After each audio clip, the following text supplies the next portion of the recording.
The wedding invitation sat on my desk like a ticking bomb, its gold-embossed letters mocking me with every glance. I hadn't stepped foot in my hometown for 10 years, and now my cousin wanted me to be her maid of honor. The irony wasn't lost on me. The forgotten daughter, suddenly important enough to stand beside the bride. I'm June, and the last time I saw my parents, they made it crystal clear that a daughter wasn't what they had planned for their legacy. "If only you were born a boy," my mother would say, shaking her head while serving dinner to my father first. Always first. My phone buzzed. Chelsea's name flashed across the screen. "June, did you get the invitation?" Her excitement crackled through the speaker. "Yeah, just looking at it now." I traced the edges of the envelope with my finger.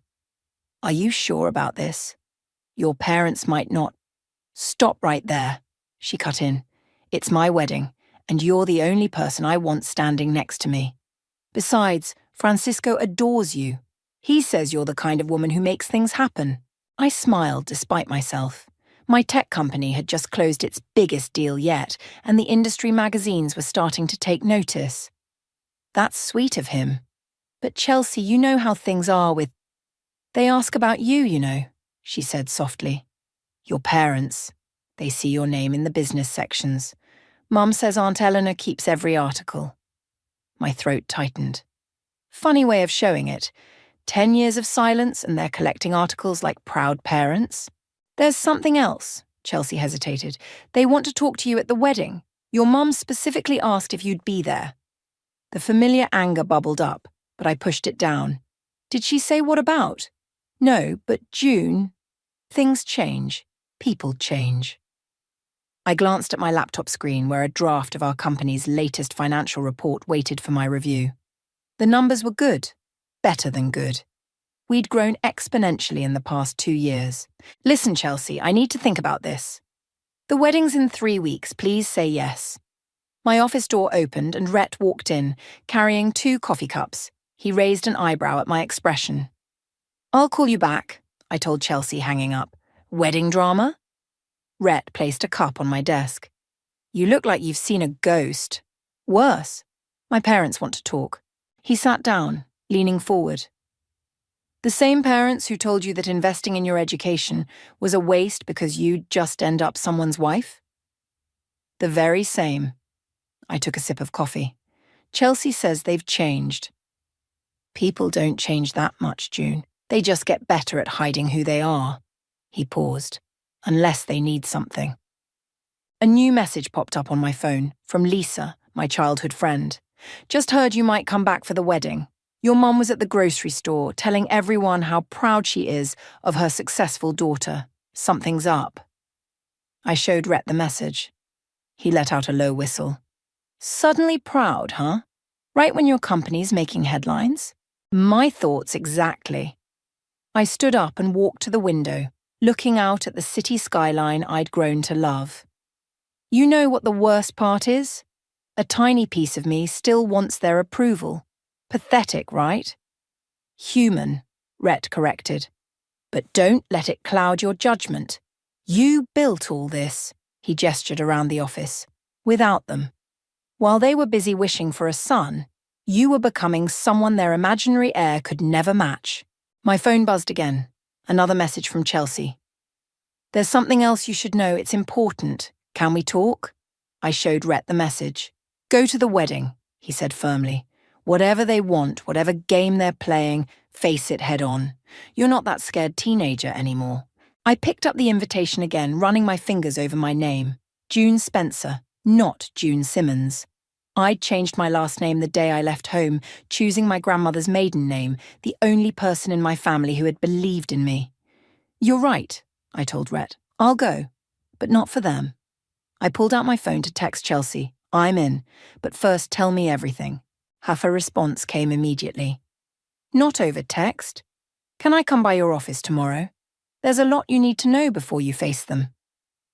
I looked at Rhett, who was watching me with concern. "Whatever they're planning," I said, "they're about to learn that the daughter they didn't want grew up to be exactly who she needed to be." "That's my girl," Rhett grinned. "Now, shall we review that financial report?" Something tells me you're going to want those numbers fresh in your mind. I nodded, already wondering what Chelsea needed to tell me and why my parents had suddenly decided their daughter was worth acknowledging. Whatever it was, I had a feeling this wedding was going to be about much more than just saying I do. Chelsea's revelation hit me like a bucket of ice water. They're losing everything, June. The family business, the house, all of it. Dad says Uncle Norman made some bad investments and now they're desperate. We sat in my office, the city lights twinkling behind us as evening settled in. Chelsea clutched her coffee cup, her engagement ring catching the light. So, that's why they suddenly remember they have a daughter, I said, the pieces falling into place. How much? They need at least $500,000 to stay afloat. Chelsea wouldn't meet my eyes. Aunt Eleanor's been telling everyone how successful you are, how proud they are of their brilliant daughter. I laughed, but there was no humour in it. 10 years of silence and now they're proud? Because they need money? I know it's awful. Chelsea reached across the desk to squeeze my hand. I just thought you should know before the wedding. They're planning to approach you there. At your wedding? They'd really do that? They think you won't make a scene. Public image and all that. She rolled her eyes. You know how they are. My phone buzzed. A text from Lisa. Just drove past your old house. For sale signs up. You okay? Does everyone know except me? I showed Chelsea the message. Small town, remember? But listen, there's more. Francisco and I overheard them at the rehearsal dinner last night. They're telling people you offered to help, that you're coming home to save the family business. The anger I'd suppressed for years threatened to bubble over. They're already spending my money. June? Chelsea hesitated. What are you going to do? Before I could answer, Rhett burst into the office. You need to see this. He turned his tablet toward us, showing a local news website. There was my father standing in front of his failing business, quoted in an article about family enterprises facing challenges. We're fortunate that our daughter has agreed to step in. I read aloud. Family always comes together in times of need. My hands shook. They're painting themselves as proud parents whose successful daughter is rushing home to help. They're trying to back me into a corner. That's not all. Rhett scrolled down. They're hosting a welcome home dinner for you the night before the wedding. Already announced it in the society pages. Chelsea looked mortified. June, I'm so sorry. If I'd known they'd go this far. It's not your fault. I stood up, pacing the office. They're still playing the same games, just with higher stakes. What's your plan? Rhett asked, knowing that look in my eye. I stopped pacing. I'm going to that dinner, and to the wedding, but not as the dutiful daughter they're expecting. June, Chelsea warned. Whatever you're thinking. Don't worry, I assured her. I won't ruin your wedding, but I'm done letting them control the narrative. They want to use me for money? Fine. Let's see how they handle it when I use their precious public image against them. My phone rang. My mother's number. After 10 years, she was finally calling. Put it on speaker, Rhett suggested. I answered. Hello, Mother. June, darling. Her voice was syrupy sweet. We're so excited about the dinner. Everyone's talking about it. Your father and I have missed you terribly. Have you? I kept my voice neutral. That's funny because I don't remember hearing from you for the past decade. A pause. The past is the past, dear. We're just so proud of what you've accomplished. A mother always knows her child's potential. I caught Rhett's eye. He was shaking his head in disbelief. Does she? I asked. I seem to remember you having very different opinions about my potential. June, her voice hardened slightly. That's all water under the bridge. We have so much to discuss when you're home, such exciting opportunities for the family. I'm sure we do. I smiled, though she couldn't see it. I'm looking forward to it. After hanging up, I turned to Chelsea and Rhett. They want to play happy families? Perfect. I'll give them exactly what they want right up until I don't. June, Chelsea looked worried. What are you planning? Something that'll make them wish they'd never remembered they had a daughter. I picked up the wedding invitation. But first, I need to make a few calls. If they want to talk about money, let's talk about money.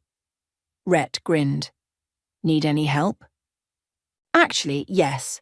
I turned to Chelsea. I'm still your maid of honour, and I promise your wedding won't be collateral damage. But afterward, they're going to learn that the daughter they dismissed isn't just successful, she's learned how to play their game better than they ever could. As Chelsea left, Rhett stayed behind. You sure about this? They taught me one valuable lesson, I said, pulling up my company's financial records. Image is everything. It's time they learned how that lesson can backfire.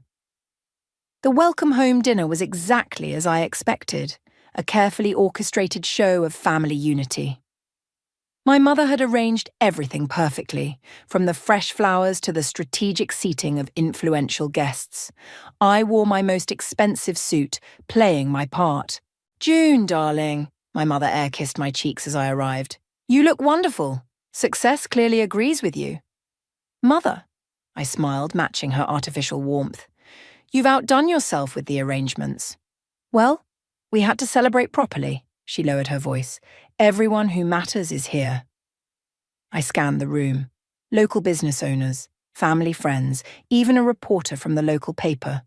All carefully selected witnesses to the prodigal daughter's return. My father approached, champagne in hand. There's my girl. I was just telling Richard about your company's impressive growth. Richard, a bank manager I remembered from childhood, nodded enthusiastically. Remarkable achievements, June. Your father's been sharing the numbers. Has he? I raised an eyebrow. Interesting, considering I haven't shared those numbers with him. An awkward silence fell. My father laughed too loudly. Always the joker, this one. Lisa appeared at my side, squeezing my arm in silent support.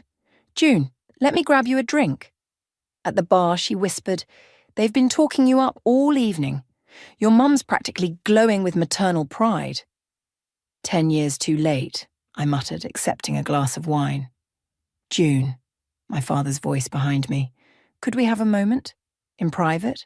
I followed him to his study, the same room where he'd once told me that investing in my business education was pointless because no one takes women executives seriously. He closed the door. You've done well for yourself. No thanks to you. Now, June, he straightened his tie. Let's not dwell on the past. We're family. Family supports each other. Does it? I sat in his leather chair, his chair, and watched him flinch. Like you supported me? We may have made mistakes, he paced the room, but we're proud of you now. And with your help, we could rebuild everything. Make it a true family enterprise. How much do you need? He named the figure, larger than what Chelsea had mentioned. That's a significant investment, I said carefully. Investment? He laughed. June, we're your parents. This is about family, not business. Everything's business with you, Father. You taught me that. A knock at the door. My mother entered, closing it behind her. Is everything settled? Our daughter seems to think this is a business transaction, my father said tightly. Isn't it? I stood up. You haven't spoken to me in 10 years. Now you're hosting dinners, bragging about my success, telling people I'm coming home to save the family business, all without asking me first. We're your parents, my mother stepped forward. We have a right to what? My money? The success you said I'd never achieve? I moved toward the door. You know what's funny? If you'd just called, apologized, shown any genuine remorse, I might have helped. But this? I gestured toward the party outside. This manipulation. June, my father's voice hardened. Think carefully about your next move. Your reputation. My reputation? I laughed. I built that without you, just like I built everything else you're trying to take credit for. People are watching, my mother hissed. They expect what you told them to expect. That's your problem, not mine. I opened the door, but turned back one last time. I'll see you at Chelsea's wedding. I'm sure you'll be proud to have your successful daughter give a speech. Their faces paled simultaneously. Back at the party, Lisa intercepted me. You okay? Perfect, I smiled at the curious onlookers. Just discussing some exciting family business opportunities. The reporter perked up. Any comments about the rumoured family enterprise expansion? Oh yes, I said clearly. I'll be making a very special announcement at the wedding. Something that'll make my parents incredibly proud. My mother, who had followed me out, froze mid-step. Really? The reporter scribbled frantically. Care to give us a hint? Let's just say, I raised my voice slightly, it's about family legacy, about making sure the right people benefit from success. My father's hand gripped his champagne glass so tightly I thought it might shatter. Lisa whispered, "What are you planning?" "Justice," I murmured back, served cold with a side of karma.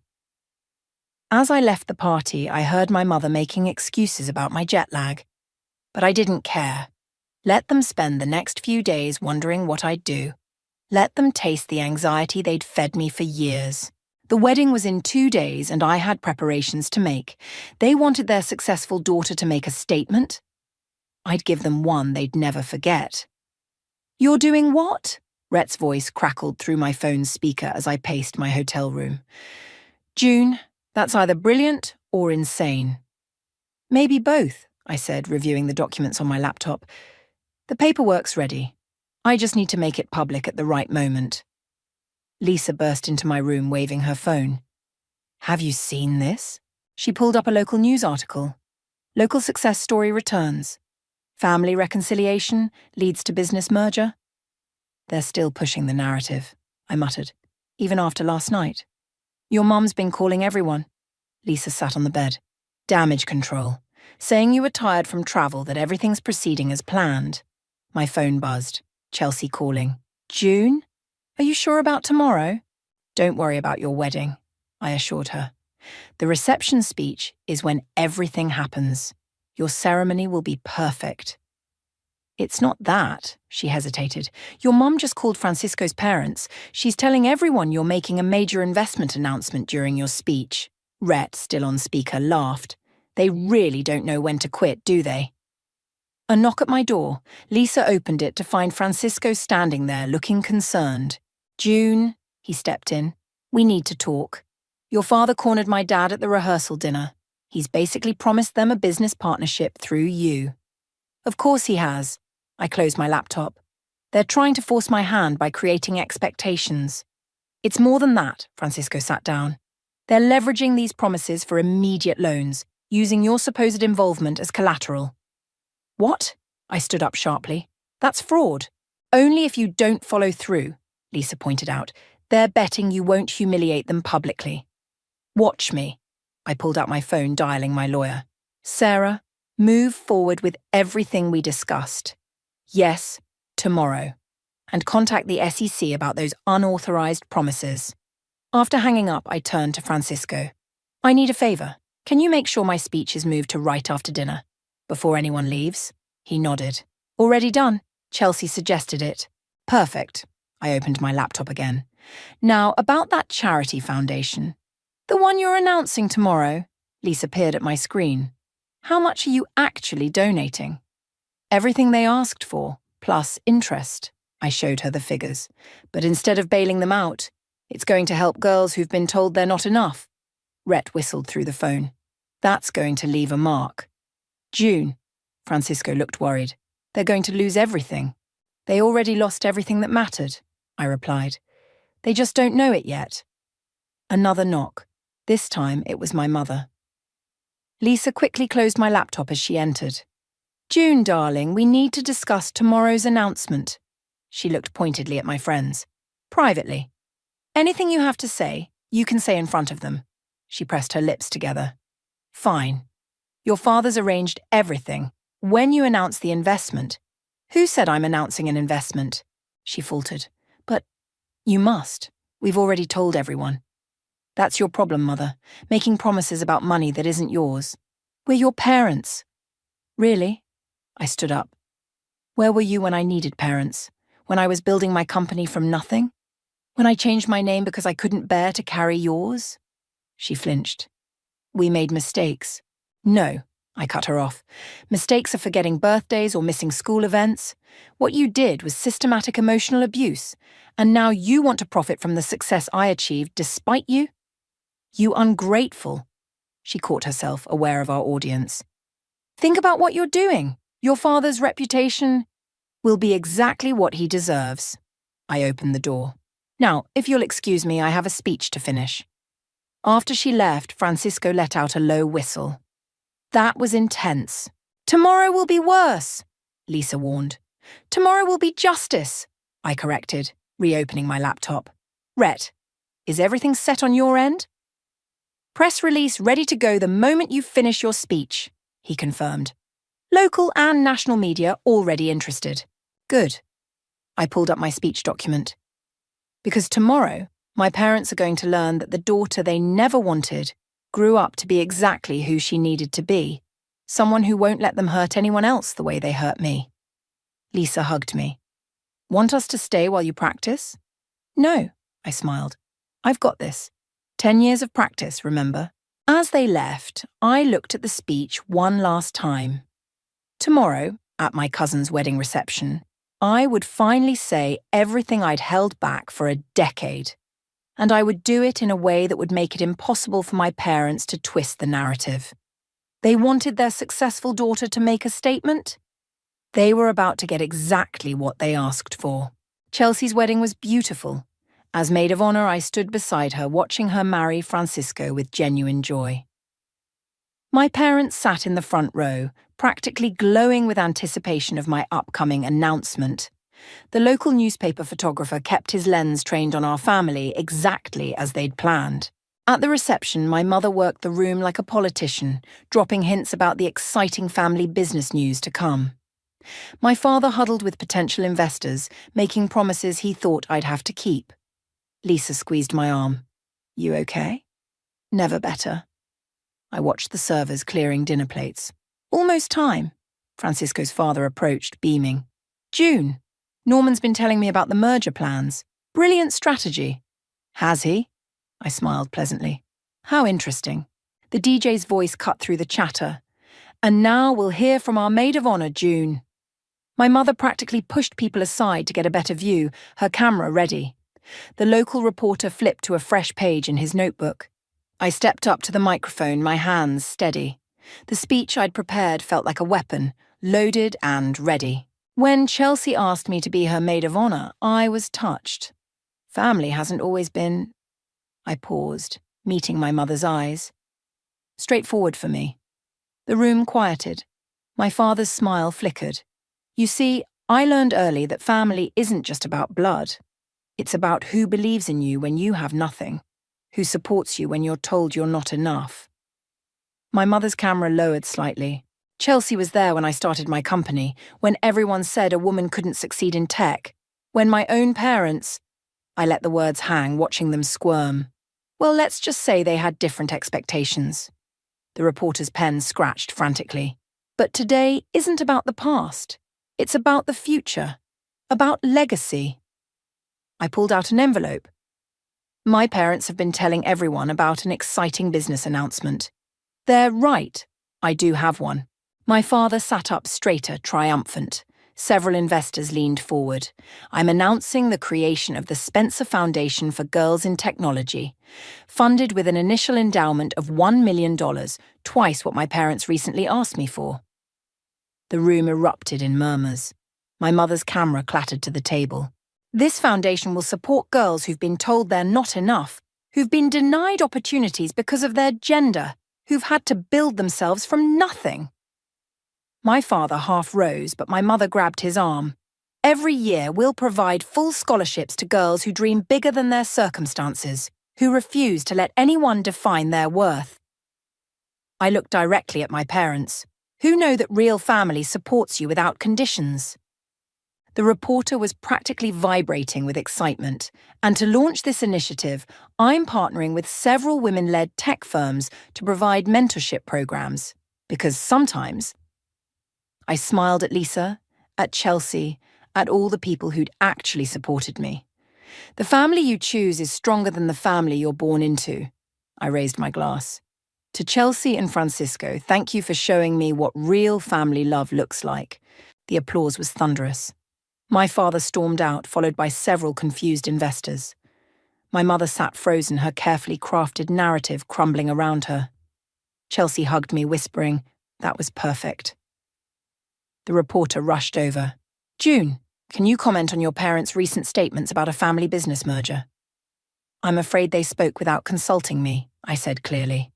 Any statements they've made about my involvement in their business ventures are incorrect. And the loans they've secured based on your supposed investment? I know nothing about those, I replied. But I'm sure the relevant authorities will be interested in investigating any fraudulent claims. My mother finally approached, her face tight. June, how could I what, Mother? Help others instead of enabling you. Create something meaningful instead of bailing out your failed business. We're your parents. No, I cut her off. You're people who gave birth to me. Parents support their children. Parents love unconditionally. You've done neither. The reporter caught every word. Lisa appeared with my coat. Ready to go? I nodded, then turned back to my mother. The Foundation's first scholarship will be awarded next month. You're welcome to attend the ceremony. As guests, not parents. Maybe you'll learn something about what real family support looks like. As we left, I heard the buzz of conversations, saw the reporter already typing on his phone, noticed my mother's frozen smile as she tried to salvage what was left of her social standing. You did it, Lisa grinned. No, I corrected her, feeling lighter than I had in years. We did it, all of us who showed me what real family means. Behind us, the reception continued, but the story everyone would remember wasn't about Chelsea's wedding. It was about a daughter who turned her parents' manipulation into something powerful, something good. And that was the best revenge of all. The morning after the wedding, my phone wouldn't stop buzzing. The local paper's headline read, Tech CEO announces $1 million foundation, reveals family rift. My mother had called 17 times. You've gone viral, Rhett announced, barging into my hotel room with coffee and his tablet. National media's picking up the story. Daughter turns parents' manipulation into force for good. Lisa looked up from her phone. Your mum's doing damage control on social media. Says it's all a misunderstanding. Is that why she's been calling non-stop? I took a sip of coffee. Or because the bank's probably already calling about those loans? My phone rang again. Francisco this time. June, you need to come to the hotel restaurant now. What's wrong? Your father's here with his investors. It's getting ugly. I grabbed my jacket. Time to face the music. Lisa and Rhett followed me down. The scene in the restaurant was exactly what I'd expected. My father, red-faced, surrounded by angry men in suits. There she is, he shouted as I entered. Tell them this is all a misunderstanding. What exactly should I tell them, Father? That you lied about my involvement? That you secured loans using my name without permission? One of the investors stepped forward. Is it true you knew nothing about the merger plans? Not only did I not know, but I have documentation proving they acted without my consent. I pulled out my phone, showing emails from my lawyer. I've already reported the unauthorized use of my name to the relevant authorities. You ungrateful little... My father lunged forward, but Francisco blocked his path. Think carefully about your next move, Francisco warned. There are witnesses. My mother burst in, looking frantic. June, please, we can fix this. Just tell everyone you've changed your mind. Changed my mind? I laughed. About what? The foundation that's already legally established? The press release that's gone viral? Or the fraud investigation that's probably starting right now? Fraud? One of the investors paled. Norman, you said this was a done deal. It was supposed to be, my father sputtered. She's our daughter. She's supposed to... To what? I cut in. Sacrifice my reputation to save yours, clean up your mess, be the son you always wanted. The restaurant had gone silent, everyone watching the drama unfold. We gave you everything, my mother cried. You gave me nothing but doubt and disappointment. Everything I have, I built myself. And now you want to take credit for it? Another investor stood up. I'm calling my lawyer. This is serious misrepresentation. Wait, my father pleaded. We can work something out. Like you worked something out with me? I turned to the investors. I suggest you all contact your legal representatives. I'm happy to provide documentation showing I never agreed to any of these deals. My mother grabbed my arm. You're destroying your father's reputation. No, Mother, he did that himself. I'm just refusing to save it. Rhett stepped forward, tablet in hand. Should I send that second press release now? The one about the unauthorized loans? My father's face went from red to white. You wouldn't dare. Try me. I moved closer, lowering my voice. You taught me that image is everything, remember? Now you get to watch yours crumble just like you tried to crumble mine. Ms. Spencer. A new voice, a reporter who'd apparently been having breakfast. Would you care to comment on the situation? Actually, yes, I smiled, knowing this would be the final nail in their coffin. I'd like to announce that the Spencer Foundation's first initiative will focus specifically on helping young women whose families have tried to limit their potential. We'll be partnering with domestic abuse organizations to identify candidates. My mother's grip on my arm went slack. Domestic abuse? The reporter's eyebrows shot up. Are you suggesting? I'm suggesting that emotional and financial abuse are just as damaging as physical abuse, and that it's time we help people break free from toxic family dynamics. The investors were already leaving, phones pressed to their ears. My father looked shell-shocked, his carefully built world collapsing around him.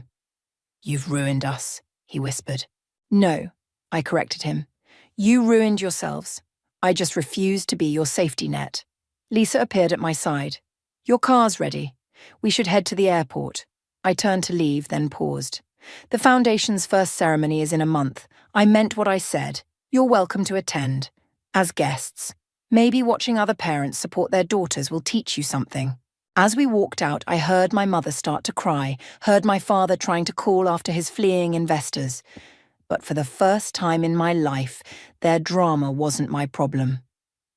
You okay? Lisa asked as we reached the car. Better than okay, I smiled, watching the hotel shrink in the rearview mirror. I'm free. 1 month later, I stood on stage at the Spencer Foundation's inaugural ceremony. The auditorium was packed with young women, their families, and media representatives. My parents' empty seats in the front row spoke volumes. Our first scholarship recipient, I announced, is Maria, a 17-year-old whose father told her that girls don't belong in engineering. Maria stepped forward, beaming. Her mother wiped tears from her eyes, clapping loudly. With this scholarship, Maria will attend MIT next fall. But more importantly, she'll know that her dreams are valid, her ambitions are worthy, and her gender is not a limitation. The applause was deafening. From the side of the stage, Lisa gave me a thumbs up. A commotion at the back of the auditorium caught my attention. My mother slipped in, looking smaller than I'd ever seen her. She took a seat in the last row, clutching her purse like a shield. I continued with the ceremony, introducing each recipient. Rebecca, who built a robotics program at her underfunded school. Sarah, who developed an app to help domestic violence survivors. Ashley, who... The auditorium doors opened again. My father walked in, hesitating before sitting next to my mother. Their presence didn't feel like victory or defeat, just a footnote in a bigger story. After the ceremony, during the reception, Lisa nudged me. Your mum's heading this way. She approached tentatively, looking lost among the celebrating families. June. Yes? Your father's business is gone, she said quietly. The house, too. The investigators found everything. I know. I watched Maria hugging her proud mother. The local paper kept me informed. We're moving in with your aunt. She twisted her wedding ring. Your father's looking for work, but at his age... Are you here for sympathy or money? I asked directly. Because I'm fresh out of both. I'm here because... She glanced around at the happy families. Because I watched that girl's mother hugging her, celebrating her dreams instead of crushing them. And I realized... I never did that for you. No, you didn't. Is it too late? Her voice cracked. To learn how? Before I could answer, Maria bounded over. Ms. Spencer, my mum wants to thank you personally. Maria's mother followed, radiating pride. What you're doing here? It's changing lives, showing these girls they can be anything. My mother watched this exchange, her expression unreadable. That's the goal. I smiled at Maria, to make sure no girl feels limited by other people's expectations. June. My mother spoke softly. Could I volunteer? With the foundation? Learn how to support girls like I should have supported you? I studied her face, looking for manipulation, but finding only regret. The foundation always needs volunteers, but you'd be starting at the bottom. No special treatment. I understand. And father? She shook her head. He's not ready. Maybe never will be, but I need to do this for myself, for all the times I failed you. Rhett appeared with news updates on his tablet. The story's still growing. More companies want to partner with the foundation. We're getting scholarship applications from all over the country. My mother turned to leave, but I caught her arm. Thursday mornings, that's when we train new volunteers. Don't be late. Her eyes welled up. Thank you. As she walked away, Lisa whispered, Are you sure about this? No, I admitted. But this foundation is about breaking cycles. Maybe it's time to break this one too. The reception continued around us. Girls taking selfies with their acceptance letters, parents hugging their daughters, dreams taking flight. My father had left already, unable to watch this celebration of everything he'd fought against. Maria's mother approached again. Your parents? Are they proud of all this? My father isn't, I said honestly. My mother is learning to be. But the real pride? I gestured to the room full of celebrating families. It's watching parents like you support your daughters without condition. That's what this foundation is about. Well, we're proud of you, she said firmly. All of us.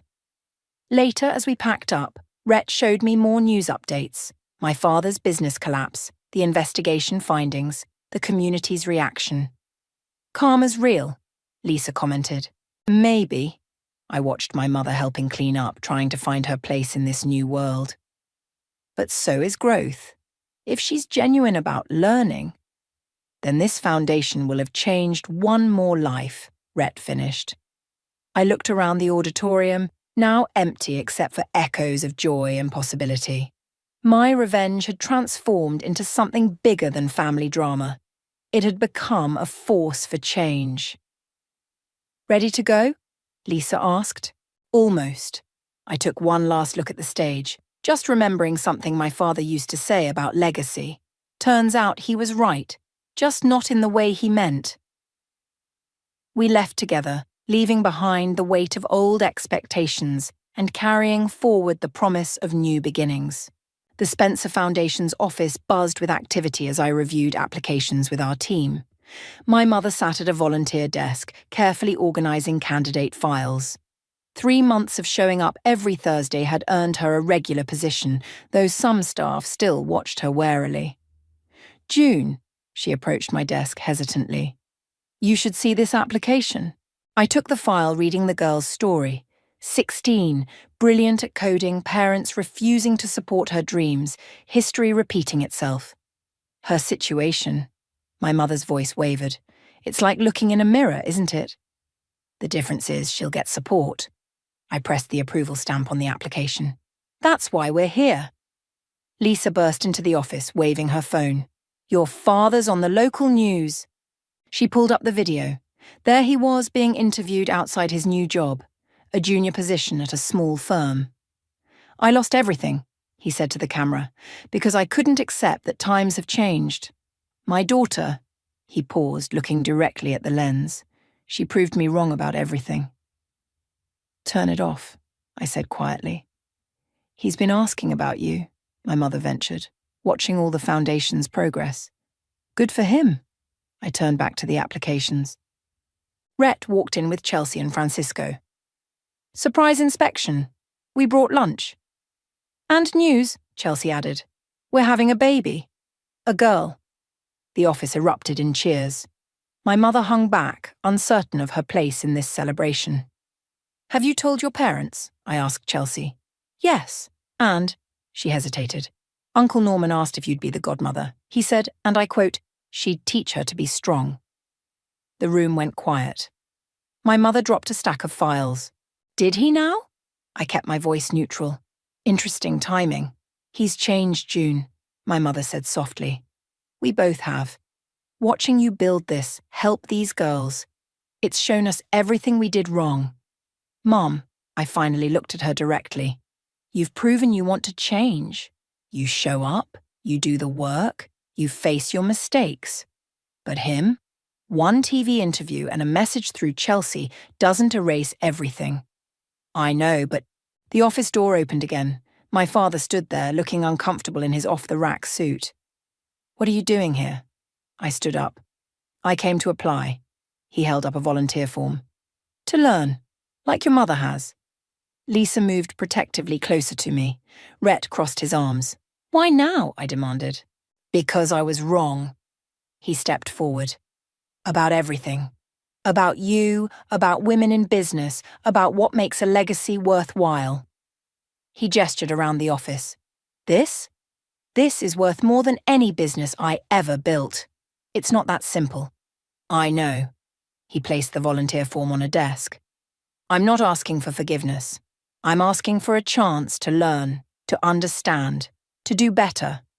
Like Mom has. She's braver than me. Always was. Took me losing everything to see that. He looked around at the application files. Each of these is a girl I would have dismissed, like I dismissed you. Chelsea stepped forward. June, remember what you said at the foundation launch? About breaking cycles? I picked up his volunteer form. Bottom rung. No special treatment. One mistake. One attempt to take credit or control. And you're out. Understood. And the godmother thing? I meant it, he said quietly. You're everything I should have been proud of from the start. I handed the form to my mother. Put him in next Thursday's training group, regular volunteer track. He nodded, turning to leave. Dad? He stopped. Why did you really come? Because watching you succeed despite me made me realize I didn't fail as a father because I had a daughter. I failed as a father because I couldn't see how lucky I was to have you. The office remained silent as he left. My mother wiped her eyes. Well, Rhett broke the tension. Shall we eat this lunch before it gets cold? As everyone gathered around, I watched my mother explaining procedures to new volunteers. Through the window, I saw my father get into his modest used car. Such a change from his former luxury sedan. You okay? Lisa asked. You know what? I smiled, looking at the approved application in my hands, the girl whose parents didn't believe in her. I really am. Because this was never about revenge, it was about change, and sometimes change has to start with us. Chelsea hugged me. So, about that godmother thing. Let's see how Thursday's training goes first, I laughed. One step at a time. The foundation office hummed with activity, applications being processed, dreams being supported, cycles being broken. My parents were learning slowly what they should have known all along. That true legacy isn't about control or expectations. It's about giving others the chance to soar.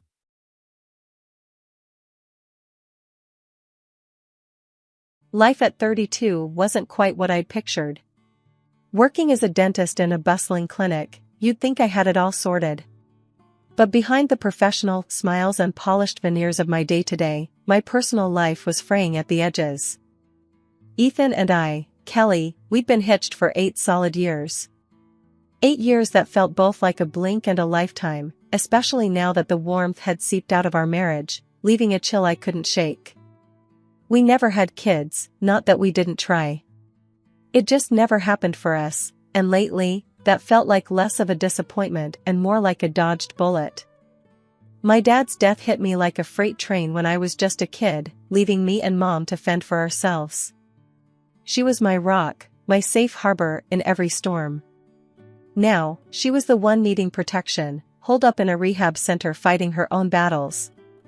I visited her every chance I got, pouring out my worries and fears about Ethan and the gaping rift between us. He's just not the same, Mom, I confessed during one of those visits, the sterile scent of the center mingling with my unease. It's like I'm living with a stranger. He's distant, cold even. I don't know what I did wrong. Mom, frail yet fierce as ever, pulled me into a hug that felt like home. Honey, you've done nothing wrong. people change, and sometimes, not for the better. Remember, I'm here for you, no matter what. Even if you think divorce is the answer, I'll stand by you." Her words were a balm, but they couldn't quite heal the growing wound in my heart. The change in Ethan was like night and day. I reminisced about the man I fell in love with, the one who'd surprised me with midnight picnics and lazy Sunday drives. Now, getting him to share a meal at the table felt like an achievement. Our conversations had turned into monologues, with me playing the lead and Ethan the disinterested audience. "Babe, can we talk? It feels like you're miles away lately," I'd say, trying to bridge the distance. "Yeah, sure. Just let me finish this thing for work," he'd reply, his eyes never leaving the screen of his laptop. But later never came. It was always some project, some deadline that kept him tethered to that damn computer and miles away from our marriage. Mom saw right through me, the worry lines etched deep in my face mirroring her own. "Life's too short, darling. You deserve happiness, with or without him. Don't forget that." Her words echoed in my mind long after our visits. Ethan's transformation from the loving partner, who'd once held me through the night during my darkest times, to this indifferent shadow of a man was baffling. It wasn't just the absence of laughter or the dwindling conversations. It was the lack of interest in anything that concerned me or us. My achievements at the clinic, once celebrated with champagne, now went unnoticed. My worries, once soothed by his words, now lingered in the air between us, unaddressed. I couldn't help but wonder where it all went wrong. Was it the pressure of our unspoken grief over not having children? Or had Ethan simply fallen out of love with me, leaving his body beside me as his heart wandered off somewhere I couldn't reach? The more I pondered, the more I realized how much I leaned on Mom's strength and wisdom. She was my guiding light in the fog that my marriage had become. And as I watched her battle her own demons with a grace I admired, I knew I had to find the strength to face mine. Whether Ethan was by my side or not, I was determined to find my way back to happiness, with Mom's unwavering support lighting the path ahead. That morning, the call came like a bolt from the blue. The voice on the other end, too clinical, too detached, informed me my world had just crumbled. "I'm sorry to tell you, your mother passed away early this morning," the nurse said, her voice a flat note in the cold symphony of my despair. I stood there, phone in hand, feeling like I'd been punched in the gut. The tears came hard and fast, a torrent of grief that I couldn't stem. Through the blur, I dialed Ethan, my voice a cracked whisper of the devastation rocking me. "Ethan, it's Mom, she's gone," I managed to get out between sobs. There was a pause, a silence that stretched too long. "Oh, Kelly. Is that all? What about the inheritance stuff? Did they say anything?" Ethan's voice was cold, distant, as if he was talking about a stranger's misfortune, not the death of the woman who'd been like a mother to him too. I felt a punch in the gut. "Seriously? That's your first question?" "My mom just died, Ethan." "Look, Kelly, I'm slammed at work. Can we talk about this later? Maybe tonight?" His voice was as cold as ice, not a drop of sympathy or love. The rest of the day was a blur. I couldn't focus on my patients, couldn't stop the tears, couldn't believe my mom was gone. And Ethan? His reaction kept replaying in my mind, adding salt to an open wound. Home didn't feel like home that evening. It felt like I was walking into a negotiation, not a place of love and comfort. Ethan was there, all right, looking as if he was gearing up for a board meeting rather than comforting his grieving wife. "So, about your mom's passing?" he started, no preamble. "It's sad, yeah, but we need to think about the future. This could be good for us, financially speaking." I stared at him, disbelief and anger mingling with my grief. "Good for us? My mom just died, and all you can think about is money? What happened to you, Ethan? Where's the guy I married?" He shrugged, a gesture so dismissive it stung. I'm being realistic. We've got to look at the big picture here. Life goes on, and this inheritance could really help us out. That's when it hit me. The man standing in front of me was a stranger, his words slicing through the last threads of what I thought our marriage was. I missed my mom more than ever, not just for her loss, but for the absence of her guidance in this moment of utter disbelief and betrayal. "How can you be so heartless?" I asked, the fight draining out of me. "My world is shattered, and you're counting cash." Ethan didn't blink. "Life's tough, Kelly. Best get used to it. We'll talk more when you're thinking clearly." About the will, I mean. I realized then and there, no amount of money, no inheritance, could fill the void my mother's passing had left, nor could it bridge the chasm between Ethan and me. This was more than loss, it was a revelation of true colors, a beacon of how alone I truly was in my grief. The day of my mom's funeral was a storm of emotions, a whirlwind of grief and disbelief swirling inside me. The ceremony was set, a final goodbye to the woman who'd been my everything. Family, friends, even folks from the clinic where I worked, they all showed up, their faces etched with sorrow and support. But Ethan, my husband, was nowhere to be seen. As the service went on, whispers began to circulate. "Where's Ethan? Isn't that her husband's seat empty?" The absence of my supposed life partner at such a critical moment was a glaring, painful hole in the proceedings. I could feel the pitying glances, the unspoken questions. I stepped out, needing a moment, and dialed Ethan, my hands trembling with a cocktail of rage and despair. "Where are you?" "The service is about to start," I said, my voice, barely above a whisper, choked with grief. "I told you, I've got that big project deadline. I can't just drop everything." Ethan's voice was sharp, impatient. "But it's my mom's funeral, Ethan. Can't your work wait for just one day?" I could feel the tears threatening to spill over again, frustration mingling with sorrow. "Look, I'm sorry, but this is important. We'll talk later," he said before hanging up, leaving me with a dial tone and a heart heavy with betrayal. Standing there, phone in hand, I felt the weight of his absence like a physical blow. The people who came to offer their condolences noticed it too, their whispered words a mixture of sympathy and disapproval. "Where's Ethan, Kelly? Couldn't he make it?" Aunt Clara asked, her brows knitting together in concern and something else, judgment, maybe.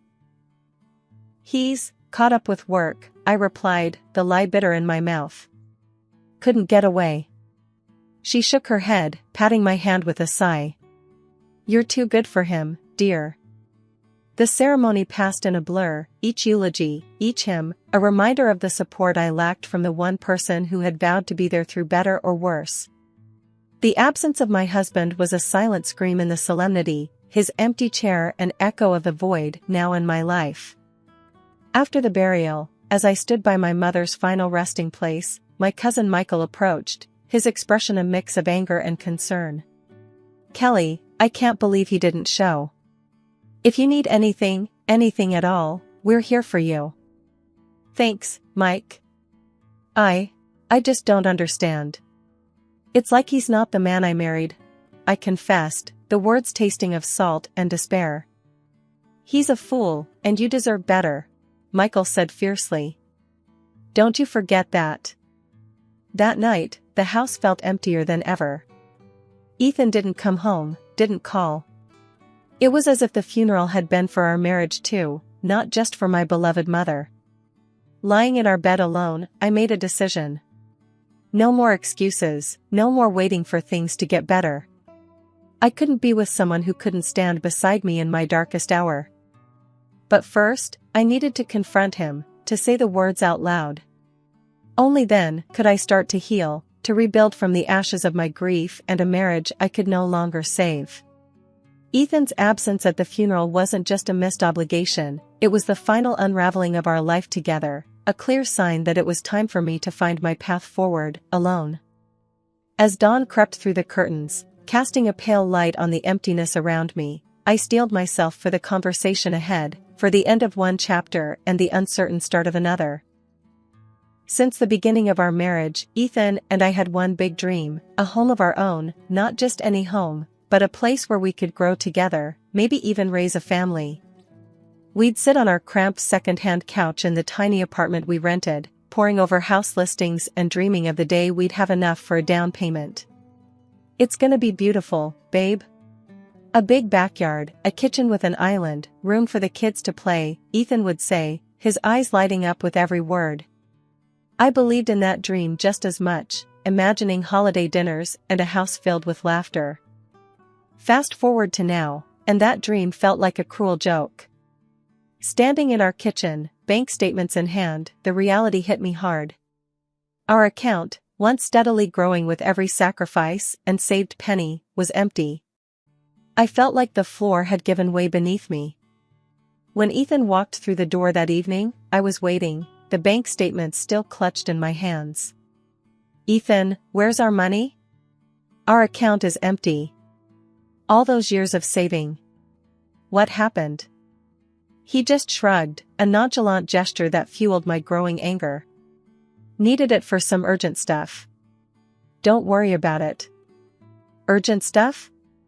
I shot back, my voice rising. "That was our future, Ethan."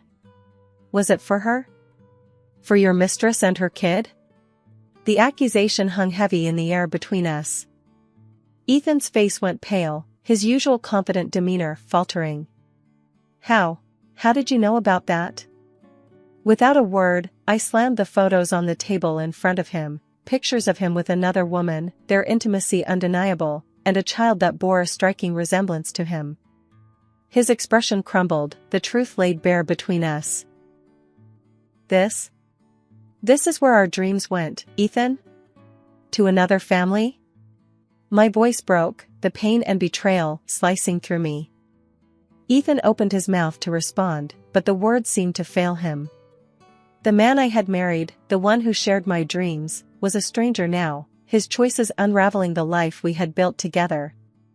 I'd hired a private investigator after months of doubts, and the findings were as clear as day. The moment I learned the truth about where he was during my mom's funeral, everything clicked. He wasn't at work, he was with her, his mistress. "I've known about your cheating for a while," I said, my voice steady despite the storm inside. "Hired a PI. Saw you with her, on the day we buried my mom.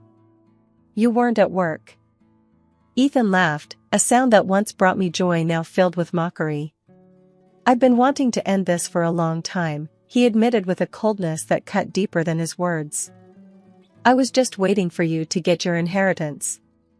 Guess there's no reason to wait now." His confession was a slap in the face, but it also lit a fire in me. I wasn't going to let this defeat me. "You're leaving, but not with my money," I declared with a newfound strength.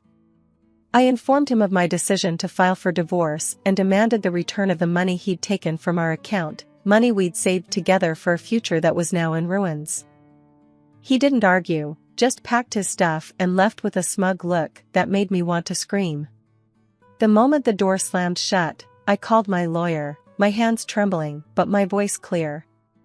"I'm filing for divorce. He's drained our account for his needs. I want that money back." The lawyer was optimistic, a small comfort. "You've got a strong case. Gather all your evidence, photos, bank statements, everything. We'll go after him for every penny." As I hung up the phone, I felt a sense of clarity. The man I had married, the life we had built together, was gone.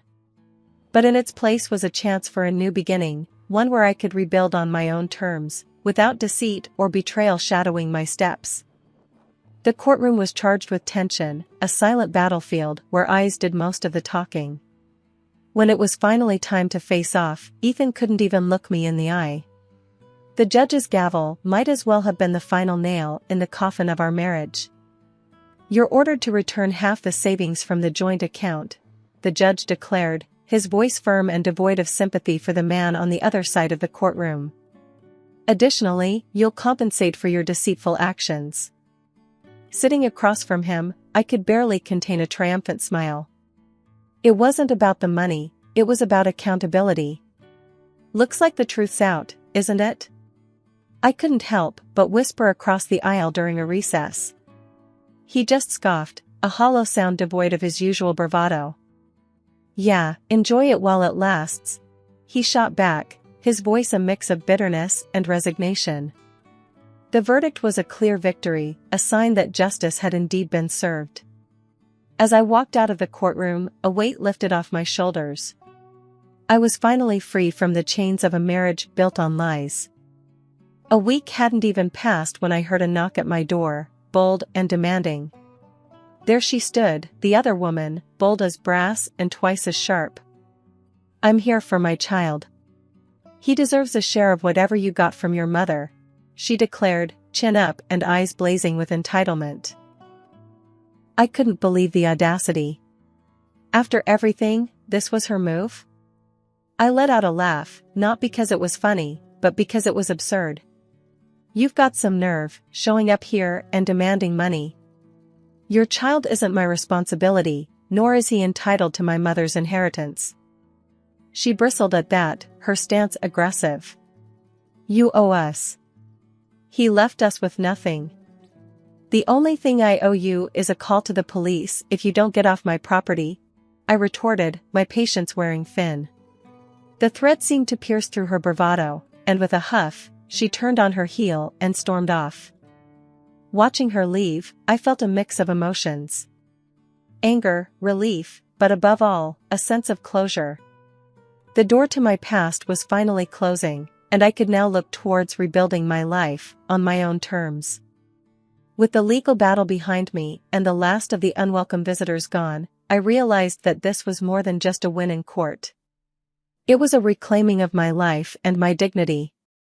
The road ahead wouldn't be easy, but for the first time in a long time, I was ready to face it head-on, with a clear heart and a newfound strength. Months had passed since the trial, and the dust had finally settled. I thought I had closed the chapter on my ex-husband and the pain he'd caused. So, when my phone rang and his name flashed on the screen, a storm of emotions whirled inside me. Curiosity, more than anything, led me to accept his offer to meet. We chose a neutral spot, a small cafe that held no memories for either of us. I arrived first, choosing a table in the corner where I could see the door. When Ethan walked in, looking nervously around until his eyes landed on me, a part of me I thought was long buried felt a twinge of something. It wasn't love or longing, just a recognition of our shared past. Ethan complimented me immediately. You look amazing, as always. His voice held a note of sincerity I hadn't heard in years. Thanks, I replied, my tone neutral. So, what's this about? He hesitated, then took a deep breath. I'm alone now, he began, his gaze dropping. She left me, took everything, and now I'm drowning in alimony for our kid. I listened quietly, my expression unreadable. I had imagined countless things he might want to say to me, but this confession wasn't one of them. He rushed on. I've had a lot of time to think, about us, about everything. I know I messed up, but I've changed. I miss you. I still love you. I was thinking, dreaming really, that maybe we could try again. Start a family. His words hung in the air between us, a fragile hope in his eyes. But all I felt was a deep, resounding clarity. You're dreaming, all right, I said, a laugh escaping me. It wasn't cruel, just incredulous. After everything, you honestly believe we can just pick up where we left off? Ethan looked deflated but nodded. I know it's a lot to ask, but yes. I really believe we could make it work. I can't trust you, I said firmly, the laughter gone. Not after everything. I don't even understand how I ever fell for you in the first place. He tried to interrupt, to convince me, but I held up a hand. No. It's over. It was over the moment you chose someone else over your family, over us. I've moved on. I'm happy, truly happy. And you should try to find that happiness too, but it won't be with me. Standing up, I left him sitting there, a mix of regret and realization dawning on his face.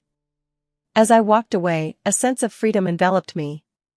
This meeting, this final closure, was the last step in letting go of a past that no longer held me.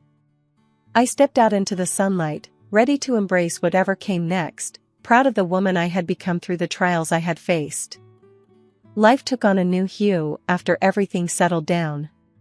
Receiving my mother's inheritance was bittersweet. It was a reminder of her absence, but also of her love and the values she instilled in me.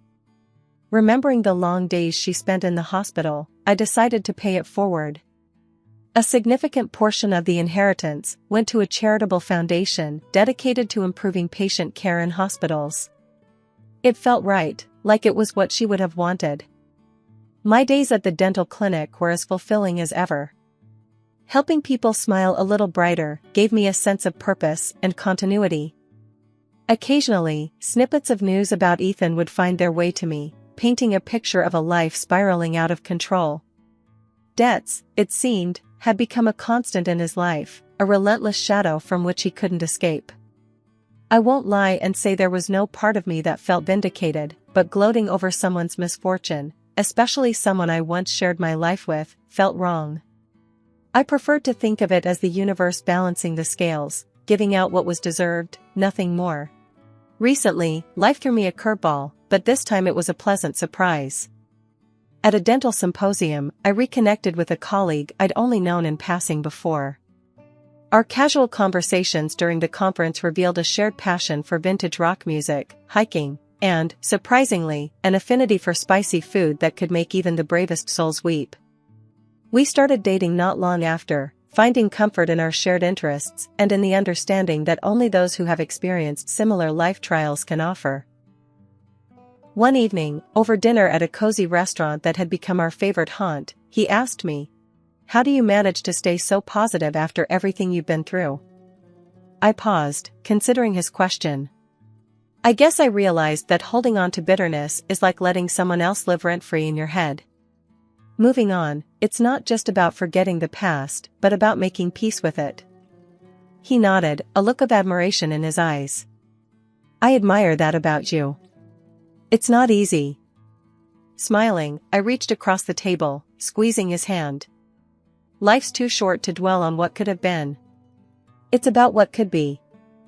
As we left the restaurant, walking hand in hand under the starlit sky, I felt a sense of peace and anticipation for the future. Life was moving on, and so was I, carrying the lessons of the past and the hope for tomorrow.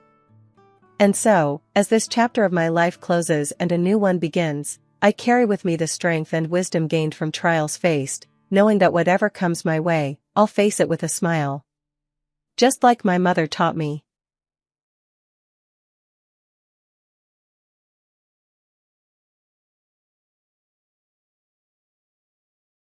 My name's Clara, and if you told me a year ago I'd be where I am now, I'd have laughed in your face. Life's been no fairy tale for me. Born and raised in a small town, life handed me lemons, and frankly, the lemonade never did taste sweet. I married young, thinking it was my ticket to a better life. Boy, was I wrong. The marriage tanked, and I was left with a baby boy, Alex, to raise on my own. Fast forward a few decades, and there I was, 51, working my fingers to the bone at the local supermarket. 12-hour shifts, barely making ends meet, and dreaming of a break that seemed like it would never come. Then George walked into my life. He was a few years older, with that silver fox look that can make a woman's heart beat faster. He started coming into the store regularly, always making a beeline for my checkout.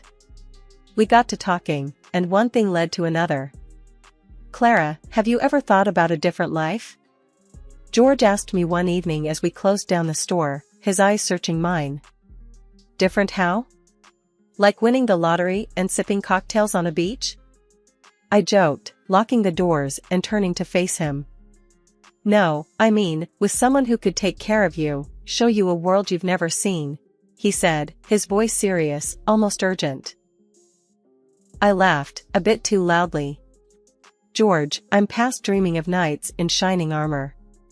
At this point, I'd settle for a decent night's sleep and a day off now and then. But George was persistent. He wooed me like no one ever had. Flowers, dinners out, and long talks about a future together. It was all so fast, so intense. Before I knew it, he was on one knee in that tiny, cramped apartment I called home, asking me to marry him. Clara, marry me, and you won't have to worry about a thing. I'll take care of you. We'll move to my place in the city. It's big, comfortable. You deserve that and so much more, he said, his eyes gleaming with promises. I was swept off my feet. My heart screamed caution, but my lonely soul whispered, why not? So, I said yes. We married in a small ceremony, just a few friends and my son, Alex, who looked at George like the father he never had. The day after the wedding, George said, pack up, Clara. Let's start our new life. I've got everything planned out.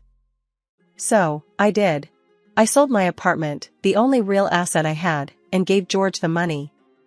For our future, I said, trying to ignore the nagging doubt in my gut. We arrived at his big, comfortable house, and that's when I met the first surprise of my new life. There, in what I thought was our new home, was a man I had never heard of before. He was in a wheelchair, silent, his eyes the only part of him that seemed alive. Who's this? I asked, my voice barely above a whisper.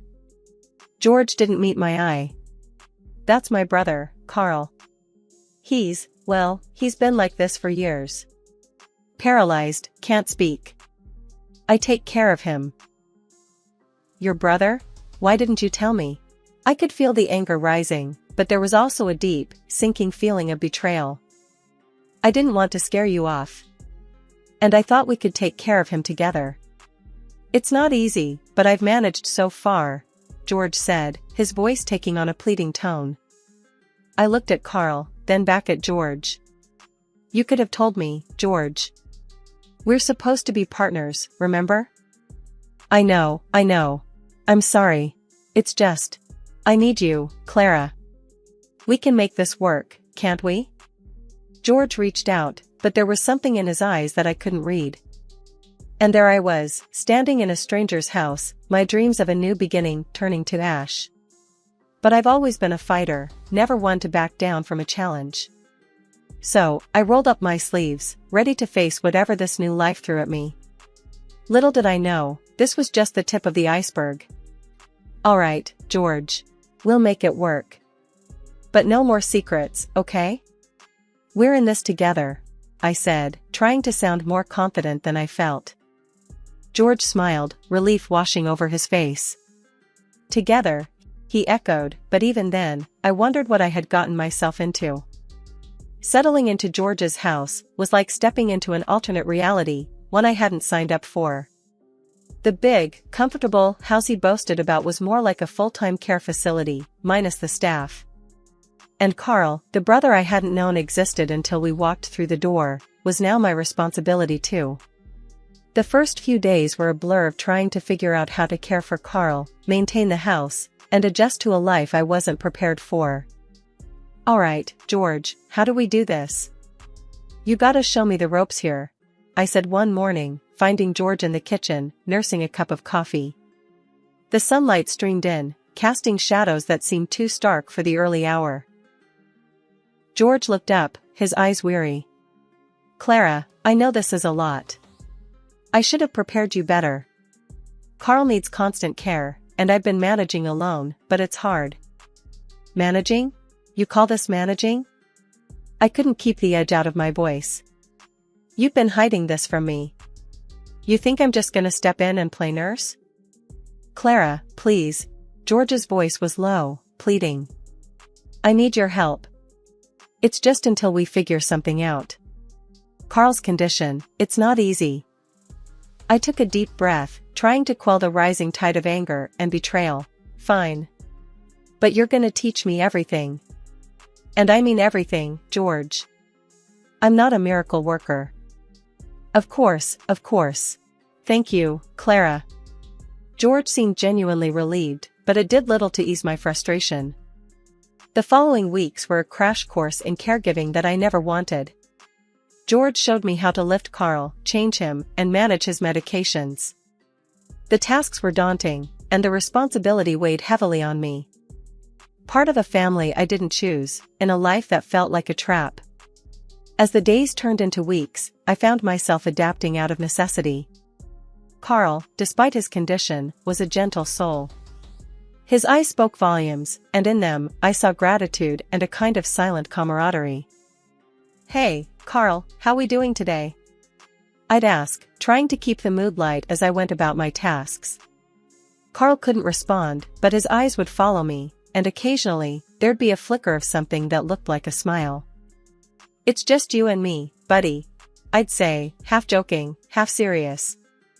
The dynamic duo. But the strain of caregiving, coupled with the isolation of our situation, started to take its toll. George was around less and less, claiming work demands, leaving me to manage the household and Carl's needs on my own. The days turned into a monotonous cycle of caregiving, housework, and waiting for George to come home. Each evening, I'd watch the driveway, hoping for a sign that things would change, that George would find a way to lighten the load. But as the sunset faded to darkness, I'd be left with the chilling realization that I was on my own in this. "Tomorrow's a new day, Clara," I'd tell myself, clinging to a hope that was as fragile as the silence that filled the house. But with each passing day, that hope dimmed, overshadowed by the reality of my new beginning. The year rolled by like a slow-moving storm, each day blurring into the next. There I was, knee-deep in the endless tasks of caring for Carl, scrubbing floors, and tending to a bunch of pets that seemed to multiply when I wasn't looking. George? He was hardly ever around, always off on some business trip or another. The man was like a ghost, appearing just long enough to remind me he existed before vanishing again. Every month, like clockwork, $3,000 would land in my account. It was supposed to be enough, George said. Enough for what, though? Couldn't even splash out on a new dress for Christmas, let alone anything else. Every penny was accounted for, every expense had to go through George. Felt like I was more of an accountant than a wife. The few times George did show up, it was like having a stranger in the house. We'd dance around each other, making small talk that felt as stiff as the collars on the shirts I ironed for him. "George, this isn't working," I finally said one evening, as he packed his suitcase for the umpteenth time. "Feels like I'm just the help around here." George, always so smooth, just flashed me that salesman smile of his. "Clara, babe, you know how it is. The business needs me. But hey, I'm providing, right? You got everything you need." I snorted, folding my arms. "Everything except a husband." "What's the point, George? You're never here. This house, it doesn't feel like a home. It's just empty." He paused, his smile faltering for a moment. "Look, I know it's tough. But it's all gonna pay off, you'll see. Just gotta hang in there a bit longer." Hang in there? I was hanging by a thread. But arguing with George was like talking to a brick wall. So, I let it go, watched him zip up his suitcase and head out the door, leaving me in the silence of the big, empty house. Days turned into nights, and I kept on keeping on. Caring for Carl, who despite everything, was the closest thing to company I had. The pets, at least, didn't care that my conversations were one-sided. They were happy just to be fed and fussed over. But it wore on me, the loneliness, the monotony. I felt trapped in a life I hadn't chosen, a life that was chosen for me by a man who saw me more as a convenience than a partner. "Carl, what am I doing here?" I'd ask, half expecting him to answer. Of course, he never did, but it was comforting to pretend, to imagine a life where the choices were mine to make. As the year mark approached, I took stock of my life. I was a caregiver, a housekeeper, a maid in a house that didn't feel like mine.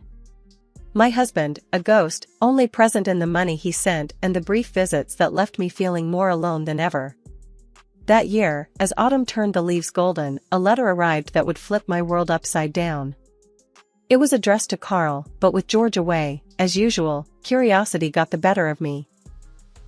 The envelope was thick, official-looking. I turned it over in my hands, debating, before slicing it open. Inside, a letter from a lawyer, something about a visit and discussing important matters concerning Carl's estate. Huh. I muttered to myself, glancing over at Carl, who was watching me with those knowing eyes of his. Looks like you've got some fancy lawyer wanting to chat, Carl. Wonder what that's about. For a moment, I considered calling George, but something held me back. Instead, I wheeled Carl closer, reading the letter out loud to him. When I finished, Carl did something he hadn't done in a long time. He moved his hand, weakly gesturing for me to put the letter down and not to call George. You don't want me to call him? I asked, surprised. Carl managed another weak gesture, a confirmation. It was the most communication we'd had in months, and it left me more puzzled than ever. A few days later, the lawyer arrived, a Mr. Thompson, carrying a briefcase and wearing a look of solemn importance. I showed him into the living room, where Carl was already waiting, the letter on his lap. Mrs. Clara Smith, Mr. Thompson began, then paused, checking his notes. I'm here to discuss Mr. Carl Jackson's affairs. I nodded, feeling out of my depth. Yes, I've been taking care of Carl. George is away on business. I see. Well, it's imperative Carl is part of this discussion. It concerns his estate and his well-being, Mr. Thompson said, opening his briefcase. As the lawyer laid out documents, I sat, stunned, as he explained the truth. Carl, it turned out, was the wealthy owner of the house and much more besides. George, on the other hand, was not the brother he claimed to be but a hired caretaker, paid handsomely to look after Carl. And there I was, playing the maid, the nurse, the everything, under false pretenses. Wait, so you're telling me this whole setup? George pretending to be Carl's brother, it's all been a lie? I asked, my voice rising with each word. Indeed, Mrs. Smith. I'm afraid you've been misled. Carl here is my client, and he's been under the care of George, whom we've been paying a significant sum to ensure Carl receives the best care possible. Mr. Thompson explained, not unkindly. And what about me? I've been doing all the work, thinking. My voice trailed off as the anger and betrayal settled in. Does this mean I'm just, what, exactly? Unfortunately, it appears you've been unknowingly drawn into this deception.